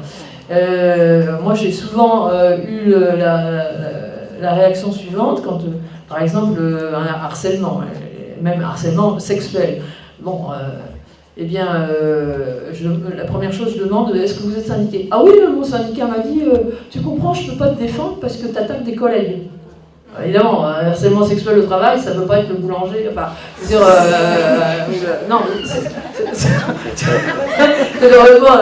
alors ça, c'est la réaction du syndicaliste. Et c'est lamentable. Donc, il faut quand même les former. Il faut former... de certains syndicalistes, parce que c'est vrai que... Oui, on sait qu'on a tous tendance à... on dit les managers, les syndicalistes... On généralise, mais je veux dire, la formation, elle doit être générale. Tout le monde doit y passer. Aussi bien donc les médecins, les syndicalistes, les magistrats. Moi, un magistrat m'a dit, oh, harcèlement moral, ouais, c'est la mode. La mode. Bonjour, hein, c'est courage. Je vous dirais sincèrement que si vous voulez déposer plainte pour harcèlement moral, surtout ne le dites pas. Ne dites pas que c'est du harcèlement moral. Décrivez tout ce qu'on vous fait subir et laissez à penser aux magistrats qu'effectivement on vous harcèle. Si la première phrase de votre truc, de votre mémoire, de votre chose, c'est « je porte plainte pour harcèlement moral », oh, c'est la mode. Et ça va au fond du tiroir ou sous la pile. D'accord? Donc jamais dire je dépose plainte pour harcèlement moral. C'est un mot à bannir. Ah oui, non, ça c'est... Il n'y a que les juges il faut dire voilà, je suis victime de tel fait et je dépose plainte pour les faits. Voilà. Que je vous ai relaté. Seul le magistrat voilà, utilise le mot harcèlement. Oui, parce que sinon il a le réflexe de la mode. Non, ras-le-bol. Bon, il n'y a que ça. Il faut dire aussi, et je dirais pour rejoindre madame, c'est que maintenant le mal-être au travail est tel que tout le monde se dit harcelé. Hein? Un harcèlement moral, c'est quelque chose de purement, je dirais, ciblé, avec des objectifs très précis de déstructuration et de destruction de l'individu. Et bien non, tout le monde n'est pas harcelé de cette façon-là. Il y a une souffrance au travail, il y a de mauvaises conditions de travail, de mauvaises relations hiérarchiques, mais tout n'est pas du harcèlement. Donc, voilà, moi je voulais attirer l'attention là-dessus. Et aussi sur le fait que quand on veut faire condamner l'État, parce que par exemple le harcèlement moral ou sexuel, ça vient de passer à 2 ans de prison, très rarement. Il y a un capitaine de vaisseau là, qui a été condamné avec sursis. Et ce serait 30 000 euros d'amende. C'est rarement appliqué, surtout dans la fonction publique, parce que, qui dit réparation dit l'État, qui dit l'État dit impôt, où est-ce que je vais chercher? Donc les réparations dans le public sont infiniment inférieures à ce qu'on va demander à une entreprise privée, elle va se démerder pour trouver le fric. Voilà. Je pense qu'il y a un gros problème, on parle de problème au travail ou autre. La vraie question, c'est qu'est-ce que le travail? Le travail, c'est un moyen, c'est pas une finalité.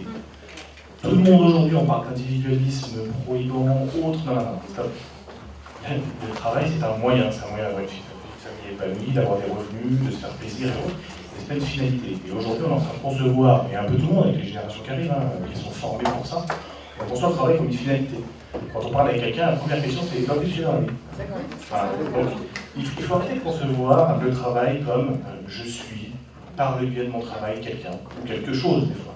Parce qu'on dit je suis manager, oui, ça ne veut rien dire. Il y a 2 personnes, il y a 500 personnes, des fois. Ça, c'est la première chose. Je vous demanderai après vous comment vous concevez ça en tant que RH. Deuxième chose, alors, je suis employeur. Le discours bisounours, le bien-être au travail, etc., c'est du pipeau. Hein, c'est très clair, c'est net. On est éduqué, on a fait des études pour nous faire comprendre que on est dans une entreprise pour de la performance et gérer de la rentabilité. Alors, il y a un contexte international avec des coûts de main-d'œuvre qui sont plus chers à gauche ou à droite. Au-delà de ça, aujourd'hui, le fait d'avoir du bien-être au travail, qu'est-ce que ça m'apporte? Moi, je vais vous parler en tant que patron, moi chez moi c'est bisounours, ça va bien. Voilà, je suis pas en place. Il y a des employés de monsieur là? Ouais, ils seront là après. C'est un petit côté. Donc, dans l'idée aujourd'hui, moi en tant que patron, je veux connaître la plus-value apportée par le bien-être dans le travail. Quel outil vous avez pour me formater, formaliser, et que je puisse le savoir, parce que je fais des choses, je pense que j'invite mes employés, j'en ai une petite dizaine au total, entre 2 et 3 fois par semaine, à manger le midi. Ils ont des boissons à volonté offertes par la boîte, ils ont des horaires ultra flexibles, j'en ferai plus. Ils ont des horaires ultra flexibles, c'est-à-dire que je pars du principe qu'à partir du moment où l'astreinte est tenue, parce qu'on a des astreintes forcément téléphoniques à tenir, si l'employé de gauche doit aller chercher son enfant et l'employé de droite récupère un lendemain, je suis hyper cool. Malgré ça, il vient quand même se plaindre. En sachant que, voilà, c'est franco-français. C'est franco-français. Donc, si vous avez quelque chose à me donner pour formaliser ce fameux gain à travers le bien-être au travail, ça m'intéresse. Et j'avais une troisième question, mais je m'en souviens plus, donc je vais parler de celle de Boilem. Quelle est la différence entre l'usure au travail et le harcèlement moral? Où est la distinction entre les deux? Sur la question du bien-être, déjà de ce que tu décris, puisqu'on se connaît, donc je vais dire tu, de ce que tu décris, Renan, ils se plaignent, mais il n'y a pas de souffrance. C'est-à-dire qu'il faut aussi dissocier ce qui est de l'ordre de, on va dire, la régulation qui doit se faire naturellement. On est un je viens de prendre un prud'homme et 4 mois d'arrêt maladie pour dépression. Ah. Connaissant la situation, je sais qu'elle est très particulière et que le contexte est... J'ai ma dernière question, je vais vous la poser. Aujourd'hui, quand on va chez le médecin, on dit je veux être arrêté. Avant c'était la fièvre, c'était la grippe, sauf qu'il y a des contrôles qui se font de plus en plus fréquemment par le biais de la Sécu. Non, c'est qu'aujourd'hui, on vient de dire je suis harcelé. Et là, on vous met 15 jours, on vous met 3 semaines. Alors le problème, c'est que la banalisation des arrêts maladie incontrôlables, pour harcèlement, pour dépression plutôt que harcèlement, rend la problématique très compliquée pour nous les patrons. Parce que qu'est-ce que je fais? Est-ce que je prends au sérieux le fait de recevoir un arrêt maladie ou c'est juste parce que j'avais refusé ses vacances parce qu'il était la seule à travailler? Et aujourd'hui, c'est ça. J'ai cette problématique-là, c'est que perso, quelqu'un qui vient me dire je déprime dans la boîte, sachant tous les efforts que je fais, et sachant qu'aujourd'hui il y a des gens qui meurent de faim, on peut internationaliser aussi la chose, je ne les prends pas au sérieux, ces gens-là. Donc moi, patron, quel est l'outil que j'ai quand j'ai des arrêts maladie à répétition, qui pour moi sont injustifiés, et quand j'ai quelqu'un en face qui ne veut rien me dire, pour X ou Y raison, peut-être juste un système de hiérarchie, qu'est-ce que je fais? Comment? Il faut demander les contrôles. J'ai demandé les contrôles et on m'a répondu qu'on ne pouvait pas le contrôler, puisqu'on ne peut pas débarquer puisque c'est des horaires limites du fait de la dépression, donc c'est forcément c'est forcément sur rendez-vous. Et quand les gens viennent sur rendez-vous, on ne peut faire aucune prise de sang, aucun contrôle urinaire, c'est uniquement le contrôle des boîtes de médicaments et une fois sur 2, ils oublient. Donc aujourd'hui, je me fais en papaoter. Là, ce que vous avez décrit, c'est ce que j'appelle vraiment plus la convivialité, d'accord? Là, vous avez décrit c'est sympa entre nous, on déjeune, et c'est vraiment très bien parce que ça contribue à apporter du bien-être. Mais le bien-être, il existe d'abord dans les conditions de travail. Le bien-être, il existe dans qu'est-ce que mon travail, est-ce que je peux le faire en temps et en heure, est-ce que j'ai la possibilité, est-ce que j'ai les moyens, est-ce que je peux aller jusqu'au bout, est-ce qu'on me reconnaît pour ce travail. Le bien-être au travail, c'est d'abord ça. C'est pas est-ce qu'on rigole bien, est-ce que mon patron va m'inviter à déjeuner, est-ce qu'on me donne des bonbons toutes les 4 jours. Donc, la réponse, non mais c'est vrai parce qu'on a aussi la dérive inverse qui est qu'on va dans l'infantilisation. C'est-à-dire que maintenant on a tellement peur du suicide ou des risques psychosociaux qu'on est dans on invite les gens pour faire des spectacles, pour accompagner les commerciaux. On est tombé dans complètement débile, on infantilise. Alors que la réalité c'est pour faire du bien-être, on s'intéresse au travail. C'est-à-dire quand un certain nombre de salariés disent « là, on ne peut pas », la première question c'est « pourquoi ?» Et je peux vous assurer que quand on prend du temps et qu'on n'a pas d'a priori et que les gens décrivent leur travail, vous savez comprendre. Peut-être que cette salariée qui est toute seule, même si effectivement elle a des horaires flexibles et qu'elle peut faire ce qu'elle veut, c'était dur d'être toute seule parce que j'avais 15 appels en même temps, j'avais 3 personnes qui arrivaient, de l'agression et je gérais toute seule et j'étais isolée. Enfin, il y a des choses... je crois qu'il faut partir de là. Autant il faut partir d'en haut, il faut qu'il y ait une volonté en haut, mais autant les réponses elles se trouvent en bas, dans le travail. On y va, on va voir, on écoute, sans a priori, on a ces objectifs, mais on se renseigne sur la réalité et je peux vous assurer que toutes les réponses elles sont là. Ensemble. On doit faire des économies, ok, aujourd'hui les économies ça se décide en haut. On va dire on enlève 15 personnes. Moi quand je vais dans les collectifs, ils me disent ils ont dépensé 600 000 € avec une machine dont on n'avait pas besoin. Déjà s'ils n'avaient pas acheté celle-là, on serait... Mais c'est une réalité, c'est-à-dire qu'à un moment ou à un autre, allez leur demander aussi les sources d'économie. Les salariés peuvent participer à la réflexion collective de comment on fait de l'argent aussi. Enfin, ils ne sont pas que des exécutants. Et ils peuvent vous apporter un certain nombre de réponses. Donc pour moi, le bien-être, c'est ça. Le bien-être, c'est revenir au travail, le comprendre et essayer d'apporter des solutions concrètes au quotidien sur la réalité et non pas sur les objectifs qu'on se fixe en haut. Aude Célie, sur la question travail, moyen ou finalité. Faut pas se voiler la face aujourd'hui. L'identité, le travail, c'est notre identité. Effectivement, quand on rencontre quelqu'un, on dit mais qu'est-ce que tu fais? Et je réponds. Et la personne qui dit je suis au chômage, etc. Elle représente rien finalement. C'est une personne qui n'existe pas. Donc, je pense qu'aujourd'hui, effectivement, le travail est quand même une forme d'épanouissement.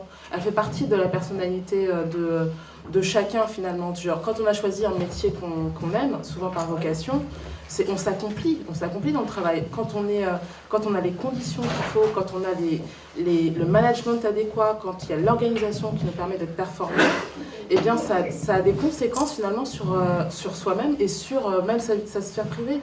Donc, est-ce que le travail est fondé? Moi, je pense que oui. Je pense qu'aujourd'hui, c'est comme les personnes qui sont au chômage, elles n'aspirent qu'à une chose, c'est retrouver du boulot.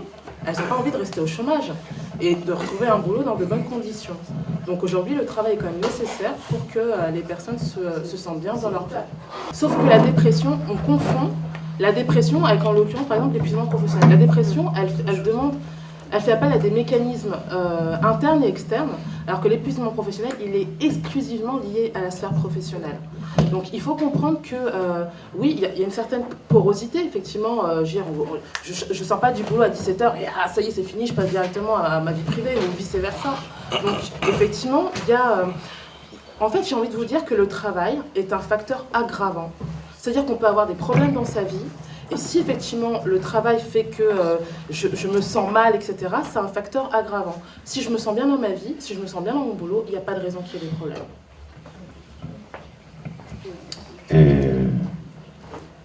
Juste un petit mot, avant que Assise réintervienne. Sur la question finalement et ça rejoint un peu la réponse d'Aude Célie, elle disait le travail fait partie de l'identité. C'est vrai qu'il y a une identité professionnelle et puis voilà, on se construit une identité qui est multifacette. C'est pas moi. Et pendant que je parle d'identité, la banderole s'écroule, c'est mauvais signe. Il y a un problème. Il faut régler ça. Merci Hakim. Donc, du coup, ça rejoint la question de la porosité et de vie privée et vie professionnelle. On est un et unique. Après, on est multifactoriel dans notre construction identitaire. Ce qui est sûr, c'est que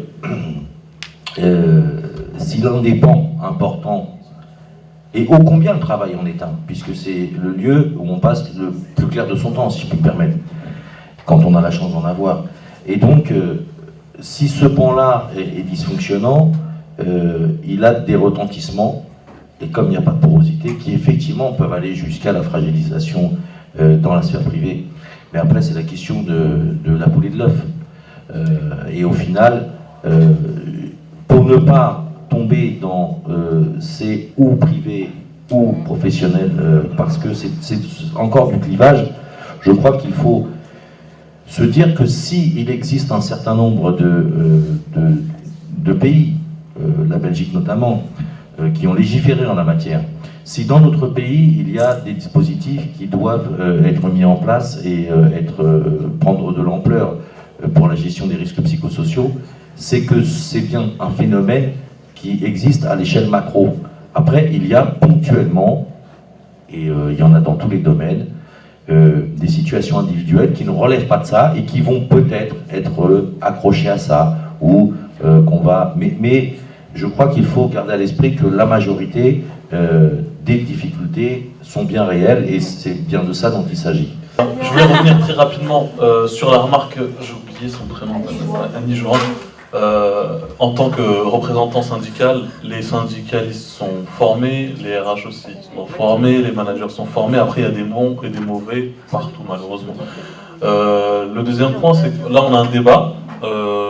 J'ai eu beaucoup d'enseignements par rapport à tout ce que vous avez dit. Et j'aime bien sortir avec des débats avec, finalement, qu'est-ce qu'on fait après. Donc aujourd'hui, en écoutant par rapport aux médecins du travail qui ont la pression parce qu'il y a des employés, enfin, les entreprises les payent, moi je me dis pourquoi pas faire le même système que le 1% logement, mais pour la médecine du travail. C'est-à-dire qu'on ponctionne 1% dans les entreprises pour financer la médecine du travail. Comme ça, ils restent complètement indépendants. Et justement, ça peut déjà régler une partie des problèmes. Pour les chefs d'entreprise, justement, que le MEDEF mette en place quelque chose avec les chefs d'entreprise pour également qu'il y ait un psychologue dédié aux chefs d'entreprise, avec un savoir-faire spécifique, etc. Donc moi j'ai déjà analysé deux types de réflexions à avoir suite à ce débat-là. Après je pense qu'il y en a d'autres, mais voilà. Après le débat, à la fin, j'aimerais bien savoir, voilà, aujourd'hui on repart avec quoi aujourd'hui? On repart avec quelles propositions concrètement? Parce que là c'est vrai qu'on échange, mais j'aime bien partir avec des choses concrètement, voilà, des choses concrètes.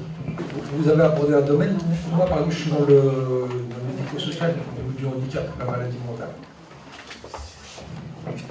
L'outil avec lequel on travaille, c'est pas de la rentabilité, c'est pas de la production.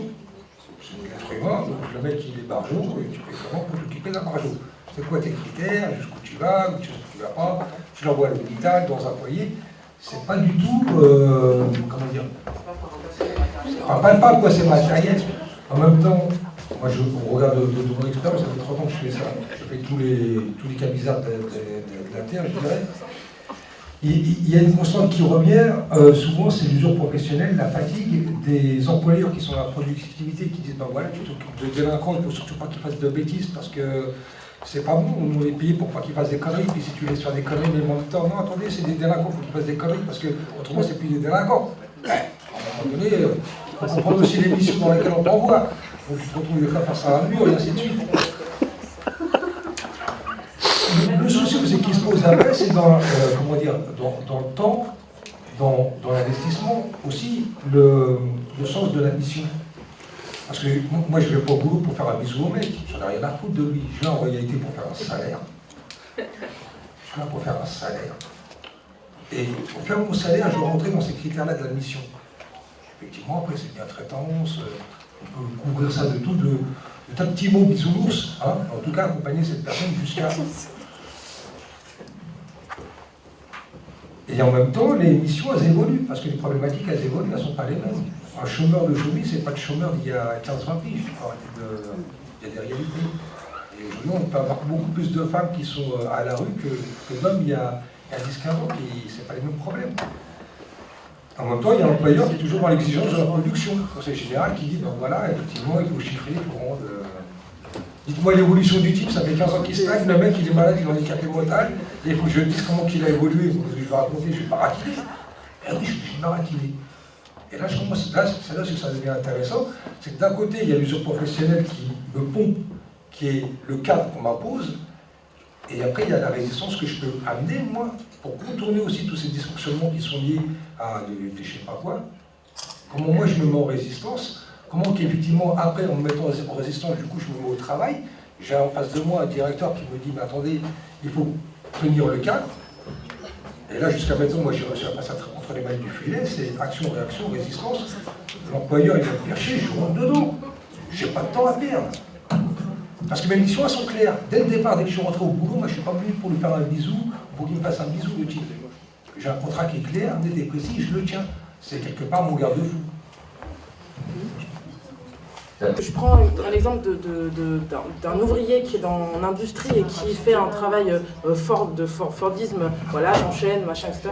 C'est la pénibilité de son travail, c'est l'usure par rapport aux tâches qu'il fait. Le harcèlement moral, c'est beaucoup plus compliqué que ça. Déjà, je voudrais revenir sur le fait que vous avez tout à fait raison. Aujourd'hui, on utilise le mot harceler, mais à toutes les sauces. Toutes les sauces. Et en fait, aujourd'hui, le seul moyen, parce qu'on du coup, on rapporte ça à un conflit de personnes. Et le seul moyen, en fait, d'avancer dans le bien-être, etc., c'est de parler du travail. C'est-à-dire que la personne qu'on a en face, quand elle vous dit oui, je suis harcelée, machin, etc., il faut simplement lui demander, mais c'est quoi vos tâches ? À la limite, faire une espèce de chronologie de vous avez commencé, tac, tac, tac, qu'est-ce qui s'est passé, dégradation, etc. Donc ça, c'est très important, effectivement. Le harcèlement, c'est beaucoup plus complexe que la pénibilité. Si on veut être dans une activité où il y a un bien-être, des valeurs et des principes, moi je ne vois pas où est-ce que ça peut se faire ailleurs que dans une entreprise sociale. Ça c'est la première chose que je voulais évoquer. Ensuite, je vais parler un peu de mon expérience en fait ça m'a beaucoup parlé quand j'ai vu l'intitulé de cette rencontre. Jeune diplômée, j'arrive sur le marché de l'emploi dans une agence de publicité, filiale américaine, etc. Super bien cotée. J'arrive à tenir 4 mois. En fait, je laisse tomber après 2 mois et on arrive à me tenir, à me garder 2 mois de plus pour que le client ne soit pas dérangé dans ses activités, etc. etc. Et en fait, je ne sais pas si Madame Lapsir pourra nous informer là-dessus, mais j'ai l'impression que les jeunes n'hésitent pas à quitter les entreprises dans lesquelles ils travaillent. Est-ce que ça veut dire que c'est grâce aux jeunes, à la jeunesse, qu'on va pouvoir changer le système ? Ça, c'est une question que je me pose. Voilà. Et justement, j'appartiens à une cellule, je ne citerai pas la collectivité, mais on l'a créée, parce que justement, vous en parliez tout à l'heure, à savoir est-ce qu'il n'existe pas, à part les médecins du travail, et pourquoi il n'y aurait pas des médecins du travail dans les entreprises ou les collectivités. Moi, j'appartiens à une cellule, dans une collectivité, qui regroupe psychologues, médecins du travail, assistantes sociales, syndicats, et effectivement, un ou plusieurs référents de la DRH. Et par rapport à cette problématique, on a appelé ça nous bien vivre ensemble au travail, et pas ça. Pour dire qu'il existe dans certaines communes, moi je veux quand même, après ça contredit un peu tout ce qui se dit, mais il existe dans certaines communes des dispositifs qui ont été mis en place et qui sont à l'écoute des agents, quelle que soit leur position, que ce soit manager ou pas, ou que ce soit un simple agent de catégorie C. On appelle ça tous nous les risques psychosociaux parce qu'on considère que la souffrance au travail n'est qu'un item. Il y a la violence, il y a l'alcoolisme, il y a le stress, il y a l'angoisse, il y a les difficultés relationnelles, enfin voilà. Et hier, on a eu un agent justement qui s'est suicidé. On a appris ça ce matin. Et il est extrêmement difficile de distinguer, en tout cas c'est ce qu'on a pu s'apercevoir, entre ce qui relève de la sphère privée et ce qui relève de la sphère professionnelle. Puisque c'est un agent qui était arrêté pour des raisons personnelles, et à chaque fois qu'il reprenait en fait ses fonctions, donc il ne pouvait pas reprendre à son poste, puisqu'il il pouvait pas reprendre à son poste de travail, donc il était muté à chaque fois sur différents postes, et on pense qu'on a contribué indirectement à un mal-être. Et donc hier, il a décidé de mettre fin à ses jours. Voilà. Malgré tout ce qu'on peut mettre en place, c'est ce qu'on se dit, avec les problématiques de reclassement professionnel, de congé longue maladie, de congé longue durée, malgré tout ce qu'on peut mettre en place, on s'aperçoit que l'employeur, il a certes une responsabilité, mais il ne peut pas tout prendre à sa charge, en fait. Il y a toute une partie... on réussit avec certains agents, on ne réussit pas avec d'autres. On réussit mieux avec certaines problématiques d'organisation interne quand ça concerne tout un groupe de travail. Et on ne réussit pas avec d'autres. Et aujourd'hui, c'est vrai qu'on n'a pas encore suffisamment de recul pour savoir pourquoi, avec certains individus pourtant beaucoup plus fragiles, beaucoup plus suivis, arrivent à mieux s'insérer, arrivent à s'en sortir, et d'autres qui étaient beaucoup moins fragilisés, malgré qu'ils aient un soutien psychologique, n'arrivent pas à s'en sortir. On a l'idée, l'année prochaine, de mettre en place ce qu'on appelle un numéro vert. Ça permettrait à des gens qui sont en souffrance d'appeler de façon anonyme, avec justement, on s'appuie beaucoup sur les psychologues du travail, et on va certainement faire une convention d'intervention psychosociale. C'est un institut d'accompagnement psychologique. Ce serait justement des personnes indépendantes des collectivités, et ça permettrait en fait aux agents qui sont en souffrance de s'exprimer.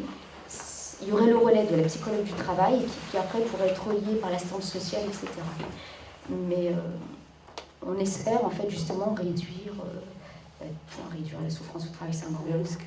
Voilà, quelques risques psychosociaux, on va dire. Voilà. C'était juste pour... Et je vous remercie de votre intervention. Voilà. Alors c'était pour répondre à la question entre l'usure professionnelle et le harcèlement.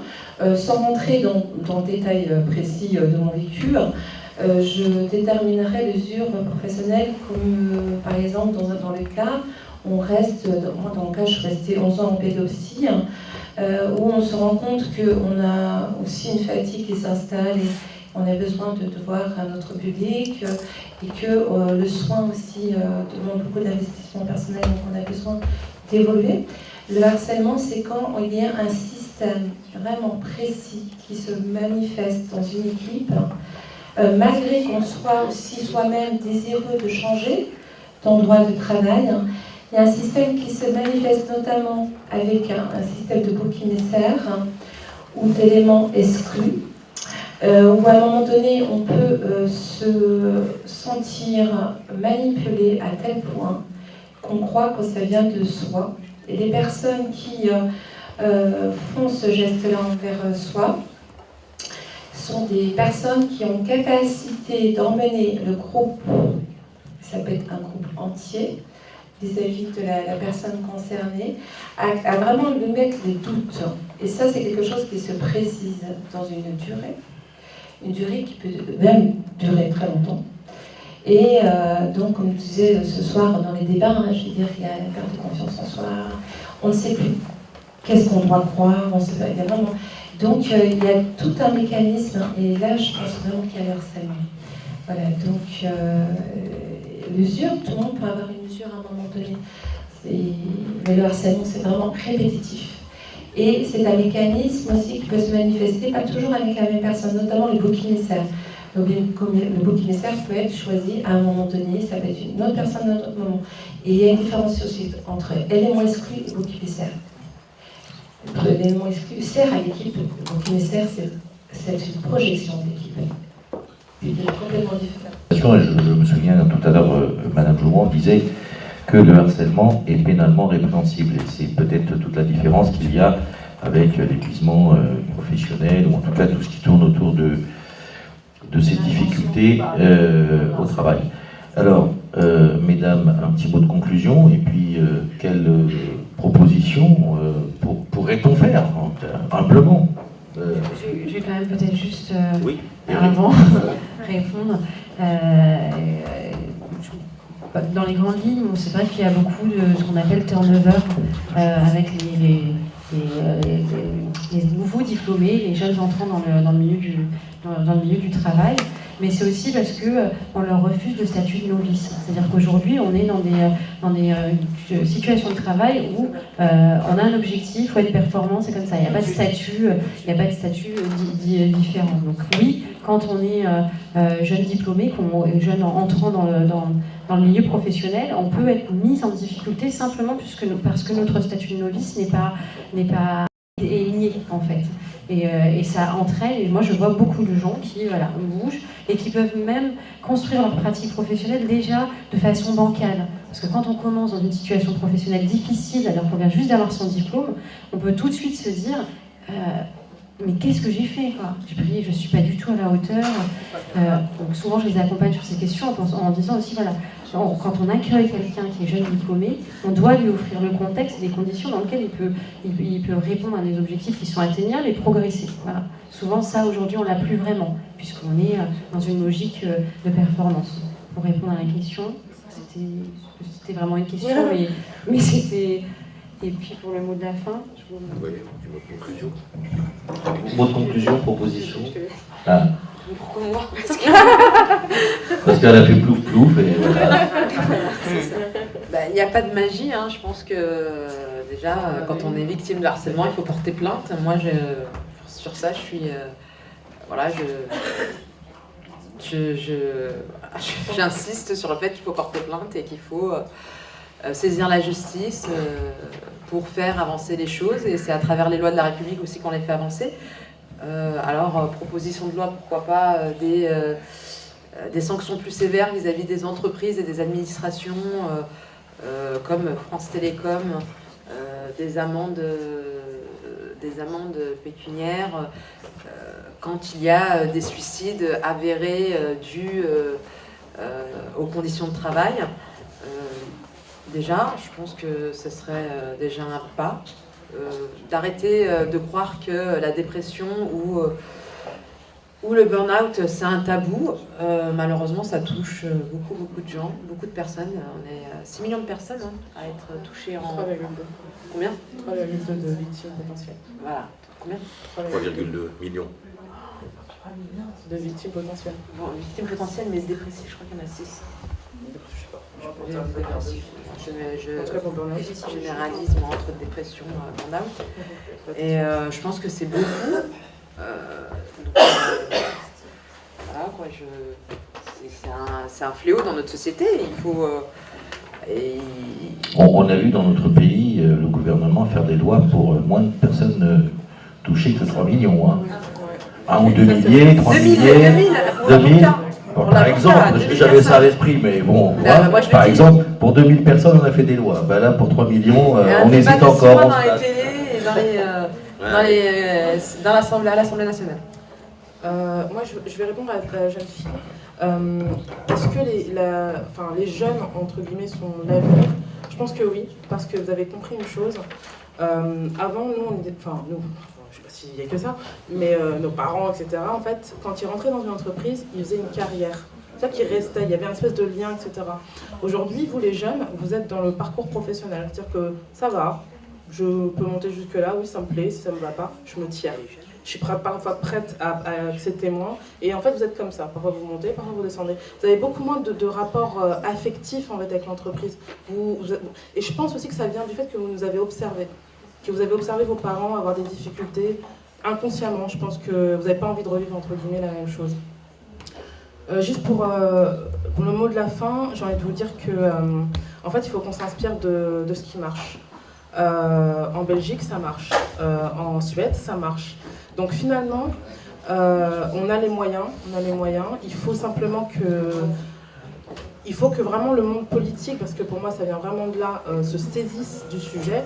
3,2 millions, je ne sais pas si vous connaissez le chiffre, mais c'est Galileo Technologia qui a fait une étude en janvier. Et en fait, je ne sais pas si vous avez entendu, mais ça a fait toutes les unes pendant 4 jours. Après, on n'a plus entendu parler. Donc à un moment donné, je pense qu'il faut qu'on prenne nos responsabilités. Les journalistes ont des responsabilités à prendre, les managers, les employeurs, enfin tout le monde a un rôle à jouer. Et puis voilà, les choses ne vont pas se faire du jour au lendemain, il ne faut pas se leurrer. Mais voilà, moi je suis optimiste, je me dis qu'avec le temps, les choses vont s'améliorer. Dans d'autres pays ça a marché et je suis convaincue qu'on va s'en inspirer. Merci Aude. Sur ce que suggérait Aziz, c'est ce que j'ai entendu tout à l'heure, donc moi ça me parle en tout cas comme proposition. Il y avait comme un des moyens, c'était quand même de rendre la médecine du travail totalement indépendante, notamment de manière financière, pour qu'elle puisse pleinement remplir son rôle. Et puis il y avait aussi l'idée de faire reconnaître l'épuisement professionnel comme maladie professionnelle. Bref, pour terminer, c'est ce que disait Karim Alabsir tout à l'heure. Ce qu'il faut faire et continuer de faire, c'est parler pour comprendre et parler pour ne pas se taire, pour que ce sujet qui touche plusieurs millions de nos concitoyens soit un sujet traité à la hauteur de ce qu'il mérite. Et c'est ainsi peut-être qu'on sauvera des vies. Donc, puisque des pays voisins, dont la Belgique, ont réussi à se pencher sur cette question-là et en faire en tout cas des avancées, il n'y a pas de raison que notre pays ne puisse pas en être capable. En tout cas, à multiplier les initiatives pour parler de ces choses-là, de ce qui se passe sur le lieu professionnel, qui, je le redis, est un lieu où l'on passe beaucoup de temps. En tout cas, merci Karim Alabsir, merci Siem Swid, merci Otseli pour la qualité de vos interventions. Merci à vous d'être venus partager cette soirée avec nous. Et puis, je vous signale que si vous êtes intéressé par le livre de Otseli, il est en vente et elle peut faire des dédicaces si vous le souhaitez. Merci à vous, bonne fin de soirée, au revoir.